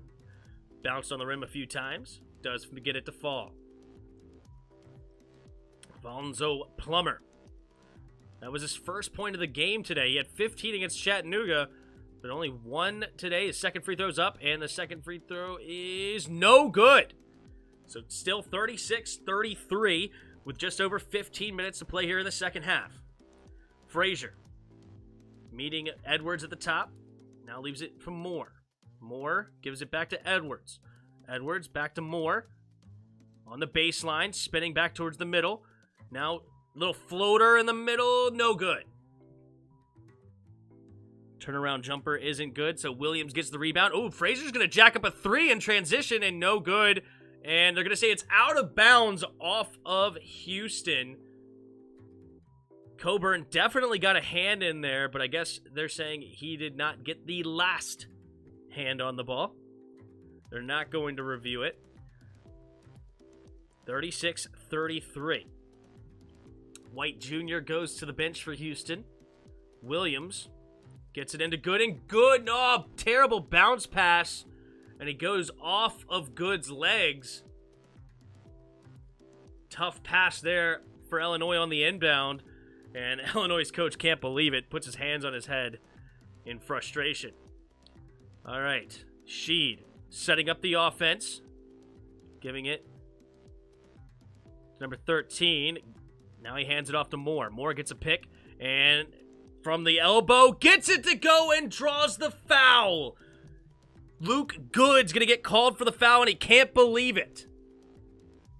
Wow. Tough call there. Let's take a look here. Did he get him?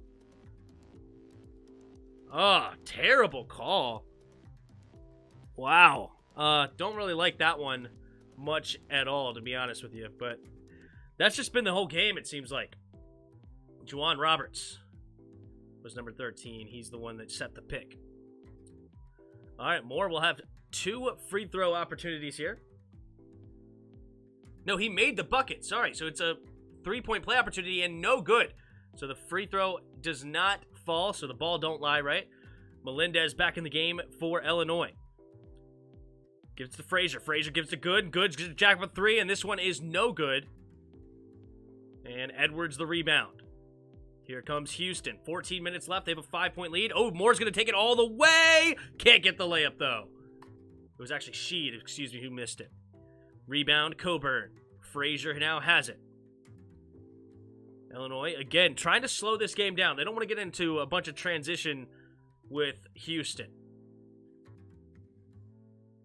Gives it to Melendez. Melendez gives it to Good. Good inside to Coburn, who nearly gets it stolen, but he's going to get a reverse layup and cannot make it, but he does get fouled. He'll go to the line for 2. New story, Trevor Story and the Red Sox agree to a 6-year deal. Ooh. Wasn't Story in the home run derby, or did I make that up? Why do I feel like it was Story in the home run derby? Maybe I'm... Wasn't Trevor Story... Didn't Trevor Story play for Colorado?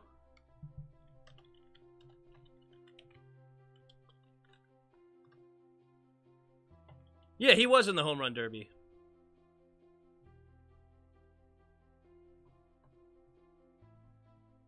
Surprised I knew that name. All right. He makes the first free throw.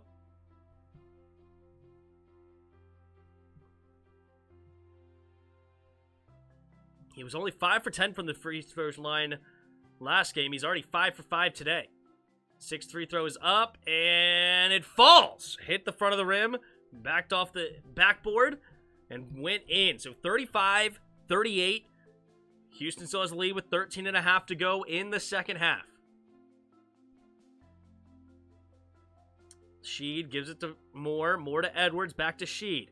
Sheed getting guarded tough here by Plummer. Now they switch. Comes back. Edwards has it. Driving baseline. Leaves it for Carlton in the middle. And he cannot hit the floater. But he gets his own rebound. And it goes in tough. But Good steals it.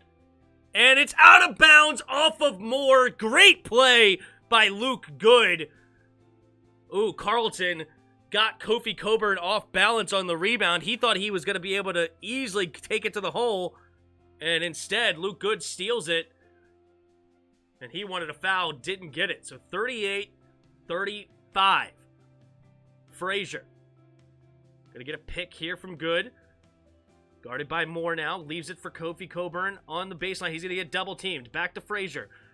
If they double team you gotta swing it quick. Come on, Plummer's open. Gotta leave it for Plummer. There we go. Three-pointer in the corner. Oh, he got a foul. And he made the three.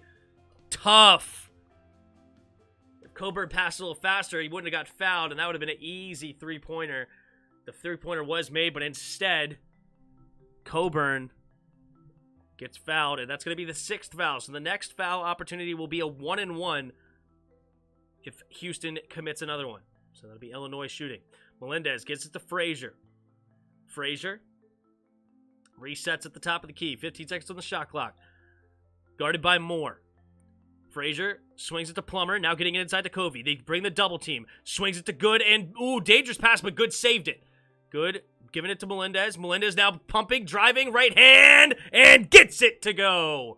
Nice take by Melendez.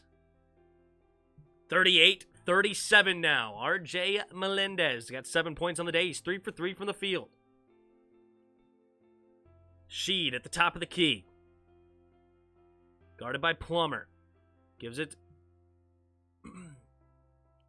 to Roberts. Now he hands it off to Moore. Moore drives the middle of the lane. Swings it to Edwards. Pump fakes. Wide open three. Oh, can't get it go. But followed by Moore. Nice follow by Moore. Taze Moore has got 17 points on the evening. Still a 3-point lead for Houston. Frazier gives it to Melendez. Back to Frazier. Frazier resets. 13 seconds on the shot clock. 11.5 to go here in the second half. He's going to get it over to the Melendez. Melendez swinging the Plummer, open in the corner. Yes, sir! Tied ball game. 40 apiece with 11:18 to go. This is definitely not the type of game Houston wanted to be in. A tough, grinded-out game. Little floater there from Sheed. Nice shot. Tough shot. Here comes Frazier. Frazier trying to drive baseline. Double team now. Swings it back out to Good. Good gives it to Melendez. Melendez brings it back to the top of the key. Looking to reset, giving it to Frazier. 12 seconds on the shot clock. Houston playing tough defense. Continuing to keep that good movement going. Ooh, Frazier thought about doing a step-back three. Now Goodwill from the top of the key, off the back of the rim. No good. And, oh, it's going to be a foul on Frazier. Tried to sneak in and get the rebound and ends up hitting him in the arm.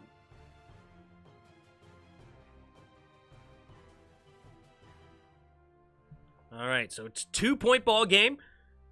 Houston will have the ball when we come back. 42-40. With 10.5 to play. Xavier was a tournament team at the start of February, but now only won one game in the most epic collapse in college basketball I've ever seen. Yeah, I noticed that.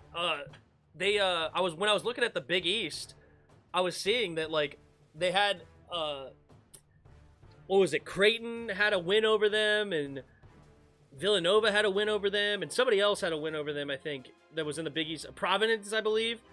And, yeah, it's like all of a sudden they just disappeared. And they were ranked in, like, the top 15. It wasn't... They weren't only a tournament team. They were ranked top 25 team. Forget the top 26. They were top 25. So, yeah, wild collapse for sure. Let's take a look here at Xavier's collapse. Yeah, they could have been 3 seed in this tournament, and then now they're not even in it.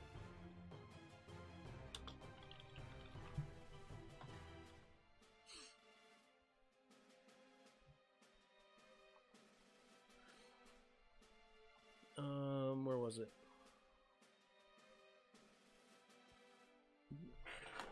Let's take a look here at their schedule. Maybe I should pull it up on ESPN. Where's ESPN? ESPN, Xavier Musketeers basketball.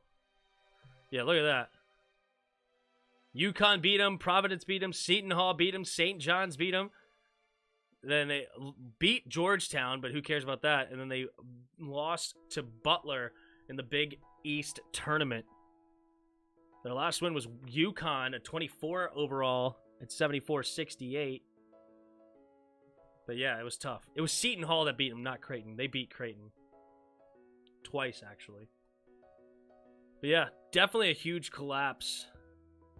The 2 losses to St. John's is what did them in. Like, they can't lose those 2. If they lost at UConn and they lost at Providence, that's not the end of the world. But losing at home to Seton Hall and at home to St. John's down the stretch, that was a big. They only beat Georgetown, who didn't have a single conference win. Yeah, exactly.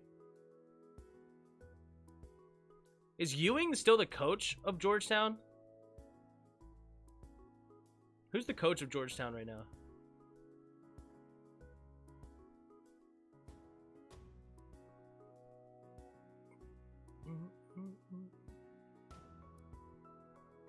Yep, Ewing.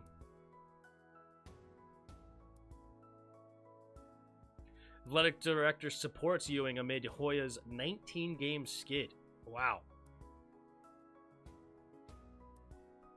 Tough break.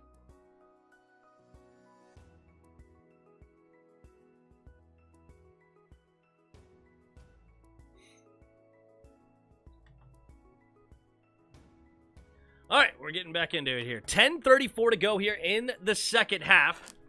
42-40, Houston has the lead and the ball. Winner of this will face the winner of Arizona versus TCU. Sheed. Giving it to Edwards. Edwards giving it to Walker. Walker back to Sheed. Reset. 15 seconds on the shot clock. Getting a pick from Carlton. Driving the lane. Floater. And gets it off the backboard. Tough shot there.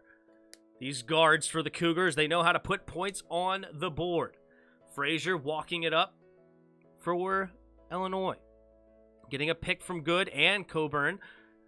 Getting double teamed still. This Houston defense is feisty. Coburn has it on the block. Double teamed. And trying to swing it, and it's a terrible pass. Coburn, not a good passer in the block you could see today, at least. It's very unfortunate. Houston doing a great job as soon as he touches the ball to have 2 guys in his face immediately, and it's caused a couple of turnovers.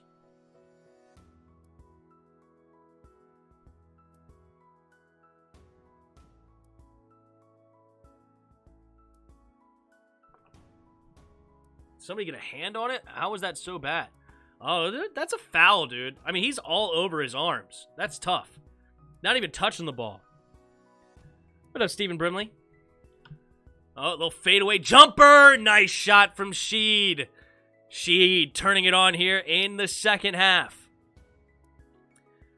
He's got 9 points now. He's made the last 6 points, I believe, for Houston. Good. Giving it to Plummer. Plummer swinging it to Frazier. Frazier giving it to Melendez. Melendez looking to get a pick from Coburn. Doesn't use it. Now gets it to Coburn inside. Coburn triple teamed right now. Finds Good. Now gets into the block. Tries to drive the lane. And 3 guys around him, and he gets blocked by Carlton. He's trying too much inside. He's got to get rid of it. When you're triple teamed, somebody's got to be open. Sheed at the top of the key. Gets a pick from Carlton. Drives. Leaves it for Edwards, but it's going to be a bad pass. Stolen. Kicks it up to Melendez. Melendez in transition will slam it home. 46-42. They call a travel?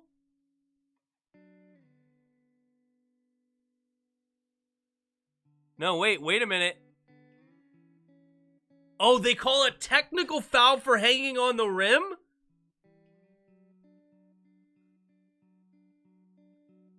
Wow, it's a technical foul for hanging on the rim. Wow. Nearly broke the rim. Wow, it's going to be a technical foul against Melendez. Free throw coming and good from Sheed. So that gives them an extra point. And it's 47-42 now. Houston, and Houston will get the ball back. So Melendez now has a technical foul. And not only did he hang on the rim, he's trying to suggest that he protected himself, but he kind of gave the guys a look as they were coming behind as he dunked it as well, like as he was hanging on the rim. So it's against the rules. They're trying to not have it so broken rims happen all the time. You're not supposed to hang on the rim. It's against the rules, bro. All right, here we go. Sheed, step back three. No, it's Edwards, and it's in. No good.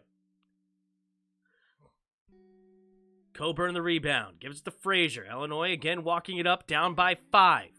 Frazier's going to drive, leaving it for Coburn. Coburn, right hand, and one is good. Coburn. He's got 14 points on the day. He's 6 for 6 from the charity strike, and he'll have another opportunity here to go 7 for 7. 3 guys all around him. Good pick and roll offense there from Illinois. So Illinois hanging around. They're not dead yet. At this point, Houston easily could have ran away with this game, similar to what they did in their last performance, but nope. Illinois hanging in there. So you don't pull a Shaq and just destroy hoops. Exactly. Shaq broke many a rim in his day. Many a rim. Remember when he broke the entire basketball hoop? Uh-oh, check out the Twitter posts. What's going on the Twitter posts?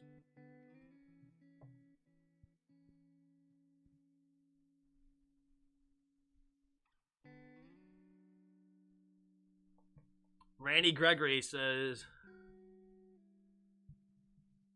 no, that's your toxic fan base that believe I owe them and their team something.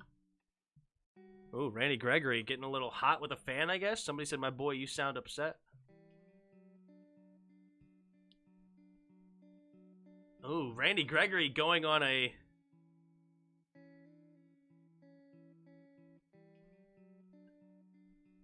Randy Gregory going in with some other fans, huh? Of the fan base. Interesting strategy. New Broncos pass rusher Randy Gregory says Cowboys owner Jerry Jones acted in bad faith during free agency process.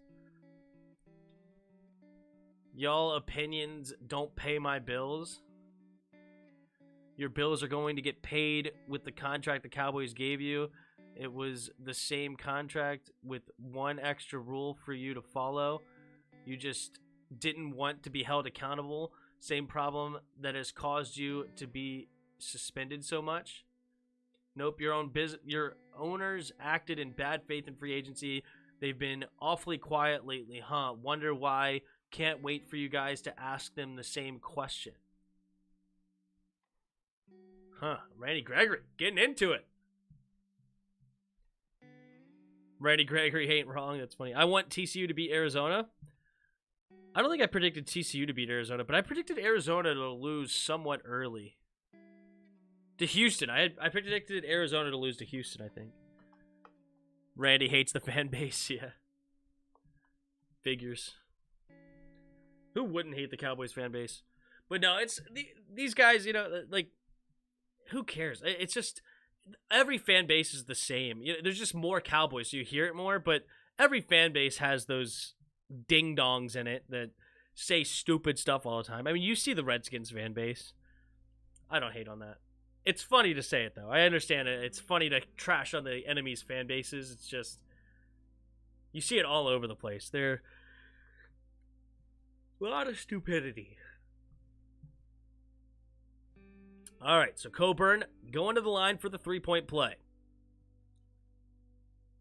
47-44, Houston on top. 8 minutes to go flat. in this second half. Coburn, 6 for 6 from the line. Will he go 7 for 7? Yes, sir! Coburn having a huge day from the free throw line. That is helping Illinois tremendously stay in this game.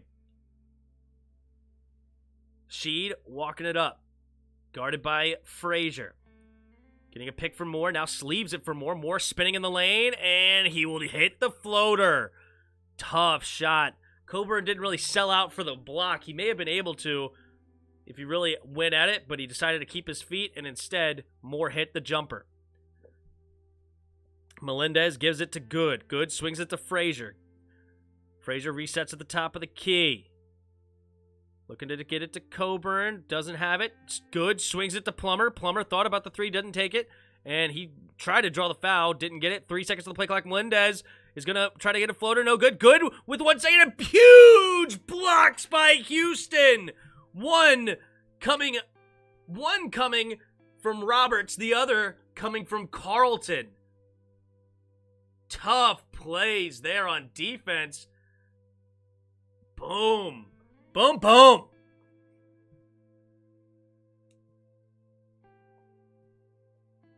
$49-45. 7:07 to play. Houston looking to move on to the Sweet 16. Moore gets a pick from Carlton. Oh, it's going to be a moving pick. Wow, the ref was ready to call that one a mile away. And it's 6:56 to go, and Illinois will get the ball back down by 4. Illinois, I don't think, has led this game since the beginning. Like, they went up 3-0. Yeah, the last time they led, it was 5-4 Illinois. No, excuse me, 7-5 Illinois. So in the beginning of the first half, and then it's been all Houston the rest of the way. Illinois has been able to tie it a couple of times, but they have not been able to take the lead back. And Illinois misses a jumper, so now Houston has it back. 6.5 to go. Sheed leaves it for a wide open Edwards in the corner. It's good. Nice drive and kick coming from Sheed. 52-45 now. Frazier slicing and dicing. Gives it to Good. Good. Give it to Melendez. Melendez trying to get inside to Coburn, and nice defense. Good denial there from Carlton.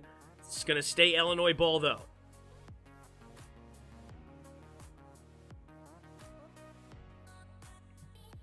But you can tell a difference than an all-around toxic fan base.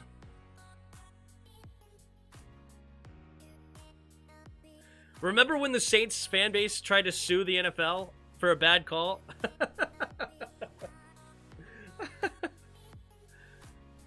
All right, here we go. Good gets the inbound. Oh, he tried to throw it off the defender to go out of bounds, and he didn't get it. All right, Houston's going to slow it up. They have a 7-point lead now with under 6 minutes to play. Sheed getting the offense ready. He's going to get a pick here from Chaney. Does get a pick on the right side. He's going to shoot a mid-range jumper. Is good. Houston might be starting to run away with this one. It's 54-45 now. 5:40 to play. Illinois is in trouble. They're going through another one of those streaks where they just seem to cannot hit a basket. Trying to get it inside to Coburn, but in reality, that's all they have. I mean, the next score after him at 17 is 9 points from Melendez off the bench. But besides the 17 from Coburn, the starting lineup has combined for only 13 points. And we're 5 minutes away from the game being over. So the starting offense right now for Illinois is just not cutting it. Or starting lineup, I should say. I mean, that bad call cost the Saints a Super Bowl appearance. Oh, it was a terrible call. It was a garbage call. That's fine. But I'm just saying, like, bad calls happen quite often, and people don't talk about suing the NFL. And it gave us the most boring Super Bowl ever. True. Saints fans tried to sue the NFL. Yeah, exactly. It was a terrible call. It was a horrible no call. Terrible no call. Not defending the call. But a lot of people think Dez Bryant caught the ball against the Packers. I personally don't, but they complain and cry about that one, but they don't sue the NFL over it or attempt to sue the NFL.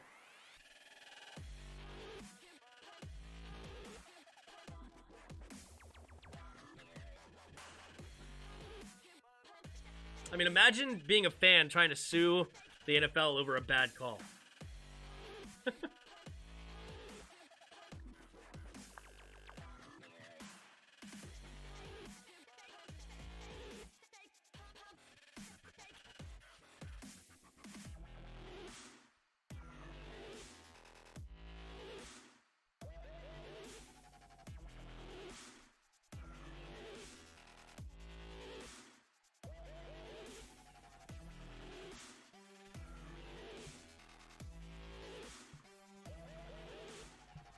Imagine we could have had Brady versus Breeze. Instead we got Brady versus Golf. You say, like, as if we knew that was going to be the most boring Super Bowl.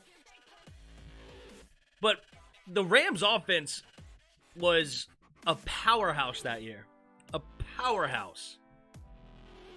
It was incredible that the Patriots were able to shut them down 3 points. Whenever I get into arguments with the Saints fans, I just send them a video of the Minneapolis Miracle. Oh, the Maryland Terrapin, Stephon Diggs. Still can't believe in a debate between Barry Sanders and Calvin Johnson that spoiled said Eric Dickerson.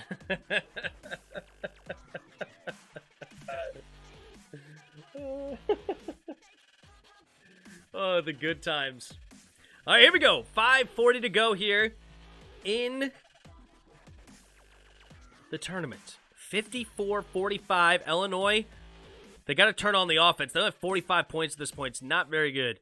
Frazier trying to get it to Coburn, and it's going to be a turnover. They're just too reliant on a big man. And in 2022, big men don't win championships. They can't actually produce shots in their own way. You can't just try to keep force-feeding a dude over and over and over and over again into the lane where he could just easily get double, triple teamed. Nothing, man. 3-point attempt from Houston, no good. Plummer the rebound. Somebody else in Illinois has got to do something. I don't know if it's Frazier, Good, Williams, Plummer, one of them. Got to do something, man. Williams swings it to Frazier. Quit worrying about so much of getting it to Coburn. Just, there's a crazy shot, and it's good, and 1 3-pointer coming from Plummer. What a huge shot. Off balance, tough jumper. And that should be a 4-point play.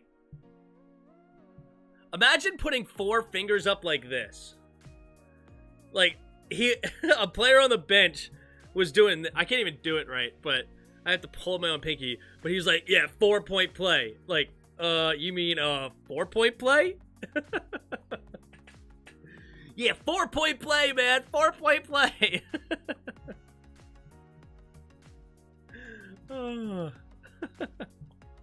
All right. And he does complete the 4-point play, so it's 54-49. Houston coming the other way. And they're going to reset. Sheed has it at the top of the key. Near half court. 4.5 to go in this ball game. 5-point lead for the Cougars. Sheed driving floater. Tough shot. Good grief. Sheed has 14 points now. I believe like 9 or 10 of them have come in the second half. Plummer giving it to Hawkins. Hawkins, pump fake, step back, didn't take it. Plummer now has it. Oh, nearly lost it. 9 seconds on the shot clock. Looking to attack, driving the lane, swings it to Frazier, open in the corner. The lefty is no good off the rim. Long rebound, and it's going to end up in Houston. Save! What a save by Chaney! Perfect save to Moore, and he knocks down the layup at 58-49 now. 9-point lead. Swinging it, and cannot handle it. Oh, it's going to be a foul on Coburn. He absolutely just shoved White Jr. to the ground, and Coburn can't believe it, but it was obvious. Coburn clearly took his right hand and shoved him to the ground with the loose ball. What a save here by Cheney. Beautiful, perfect pass. Left-hand layup. It's good for more. Sheed is pumped up on that one.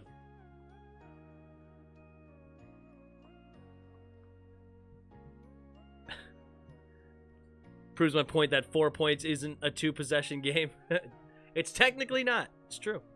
Just know, I'm sure some Vikings fans left the stadium early because they thought they were going to lose. Yep, that's why you never leave your seat early. My hand can't even contort to do that gesture. I know, right? He's like holding his hand like this. 4-point play, man. 4-point play. And he's like doing it like this. 4-point play. It's like, I don't even know how you do that. It's like, 4-point play? It's a 4-point play. You know? Hey, look at that. 4 points. It's not 4 points. Like, do you hold up 3 fingers? 3. I want 3, please. No, you can hold it like this, or you can hold it like that. This is 3. This. Let me get 3.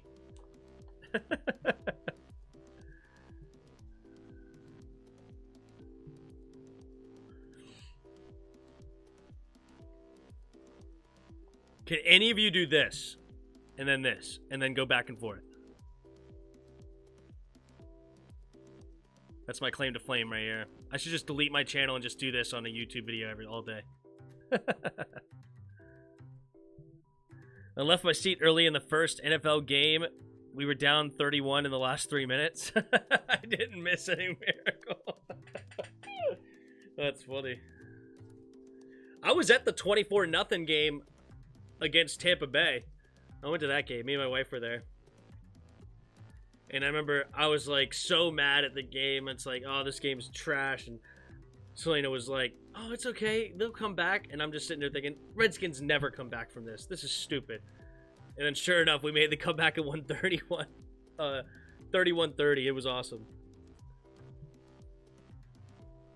The weird 3 is easier than the 4. Yeah, totally. It's because these fingers are like connected somehow. Like when you put one down, like the other one wants to go. Well, this one you can just put down easily. What about that 4? I could do that pretty easy. But I can't put my pinky. Like my pinky's like connected to my ring. Like if I put my ring down, like the muscle's connected there. It's weird. Every announcer says 4 points is a 2-possession game, and it drives me nuts. Yeah, I mean, it's just unlikely, right? But it happens. It happens even in crunch time. It's crazy. It shouldn't happen. It should be a 2-possession game, but it's true.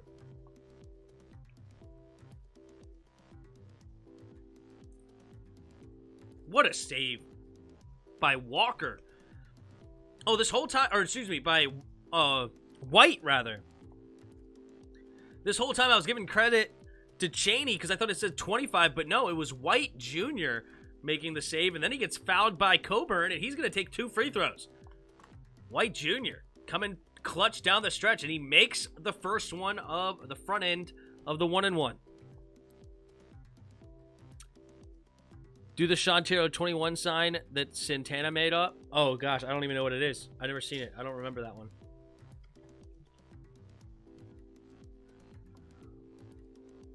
All right, Wright makes both free throws, and now Houston has an 11-point lead with 3.5 to go. Plummer's going to jack up another 3, and this one's no good. And, yeah, it looks like Illinois just does not have the offense to be able to keep up down the stretch. The guards, the backcourt right now for Houston is proving to be just too much. All right, Moore gives it to Sheed, slowing it down. 13 seconds on the play clock.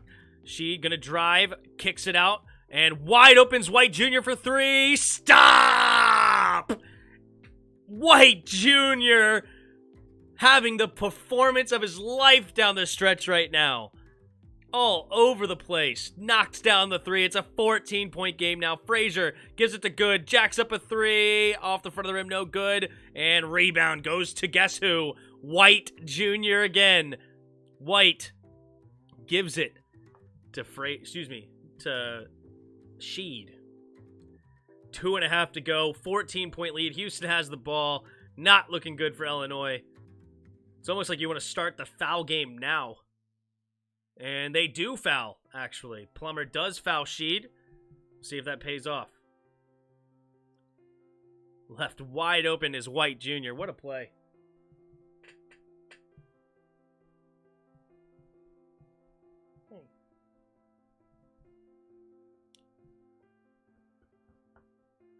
Take your thumb and hold down your middle finger to make it... Oh, just like that? The 2-1. The 2-1. No, just simply hold up the 4 main fingers. Yeah.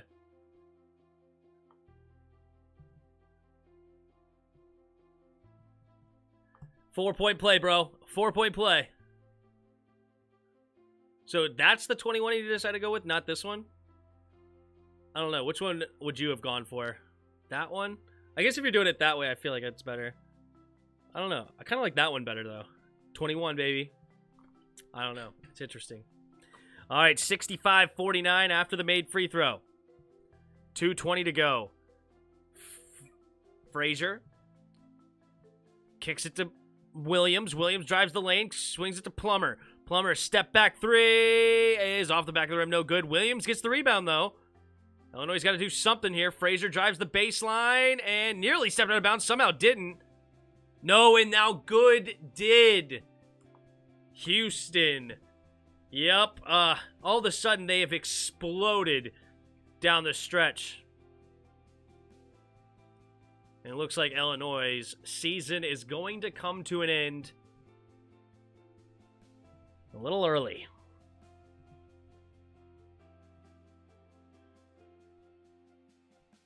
Santana would do it after every TD for Sean. That's nice. I like it.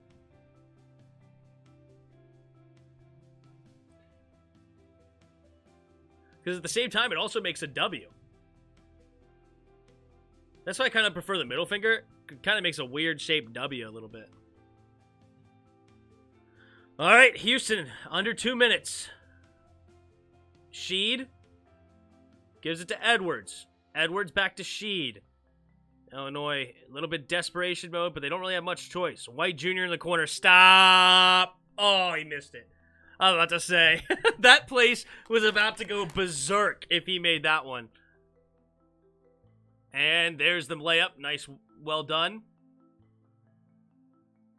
But little too late. They're down by 14 with 1:25. I have seen this comeback been made before, actually. If you guys remember, it was I believe it was Texas A&M versus Iowa State. No, not Iowa State. Northern Iowa University. That's what it was. NIU.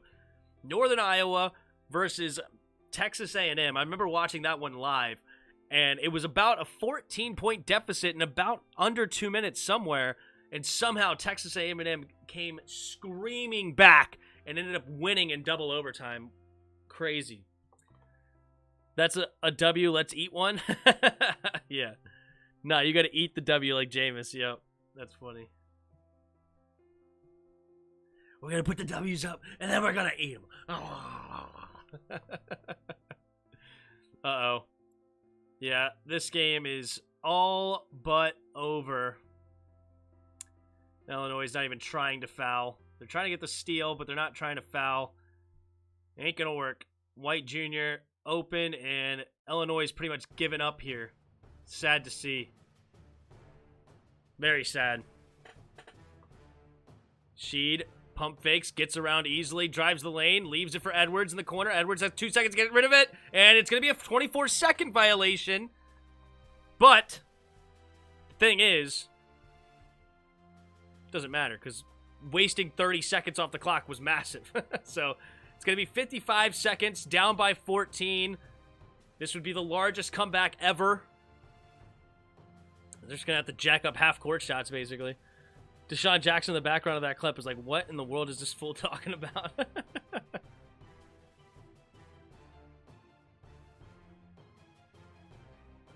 Ooh, White Jr. took a shot to the eye. That's a bloody eye over there.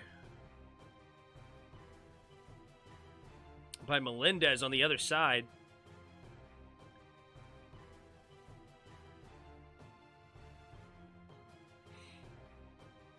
He didn't have to come out, though. That's interesting. Usually when you start bleeding, you got to come out the game.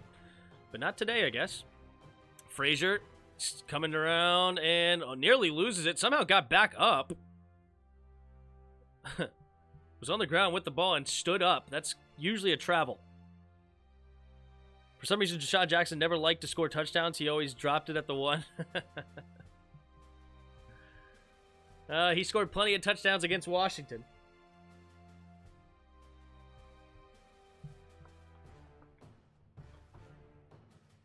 Hi. What time is it? Did you eat already? No, it's not time to eat yet. All right, Trent Frazier from the charity strike. They only had 6 points today. He only had 2 against Chattanooga. Not really one of their leading scorers, I guess. Frazier makes the first free throw. Making this one, they will be down by 12 with 47 to go. Gotta play full court press here. Let's see what they got. Can they get the steal? I just feel like Houston is their front court's too good. Oh yeah, look at the quick passes. They immediately get by that full court press. They're already back on the other side. They haven't even fouled yet. Sheed is just running around everybody, not even trying to score. This game is over. 30 seconds left. They're not even fouling. They swing it over. They've given up. They didn't even foul White. And then Edwards jacks up a 3. And for the exclamation point, Edwards knocks down a 3-pointer. Frazier airballs a 3-pointer on the other end. And this game is over. Bang, bang, Edwards. You see Carlton on the sideline dancing. Yeah, they're pumped up. Houston will move on to the Sweet 16. They will face the winner of Arizona versus TCU. That's going on at 9:40 tonight Eastern Time. We're going to skip the Ohio State-Villanova game, but we'll be back for the Michigan State versus Duke game at 5:15. We'll see if we can get the upset Michigan State over Duke. That would be fun. And I think my dad needs that as well for his bracket. So I'm going to be rooting for Michigan State for sure. And we'll see how that goes. But Illinois 53, Houston 68. Let's take a look here at the stats real quick. Taze Moore, 21 points. Sheed had 18 points, and I believe like 14 of those coming in the second half. Edwards had 15 points himself, and they just run away with it at the end. It was a good game up until about 5 minutes left. It was only about a 4-point game with like 5.5 to go, and then it was all Houston from then on out. Yeah, Illinois scoring 53 points. I think they only scored like 60-something against the Chattanooga. No, only 54 against Chattanooga, so consistency, I guess. They scored 53 today, 54 in round 1, but that ain't going to be good enough to win the national championship unless your defense holds them to 40s on average, but 68 points given up, not good. And Houston moves on to the Sweet 16, and we will be back later for the Michigan State Duke game, and until next time, see ya!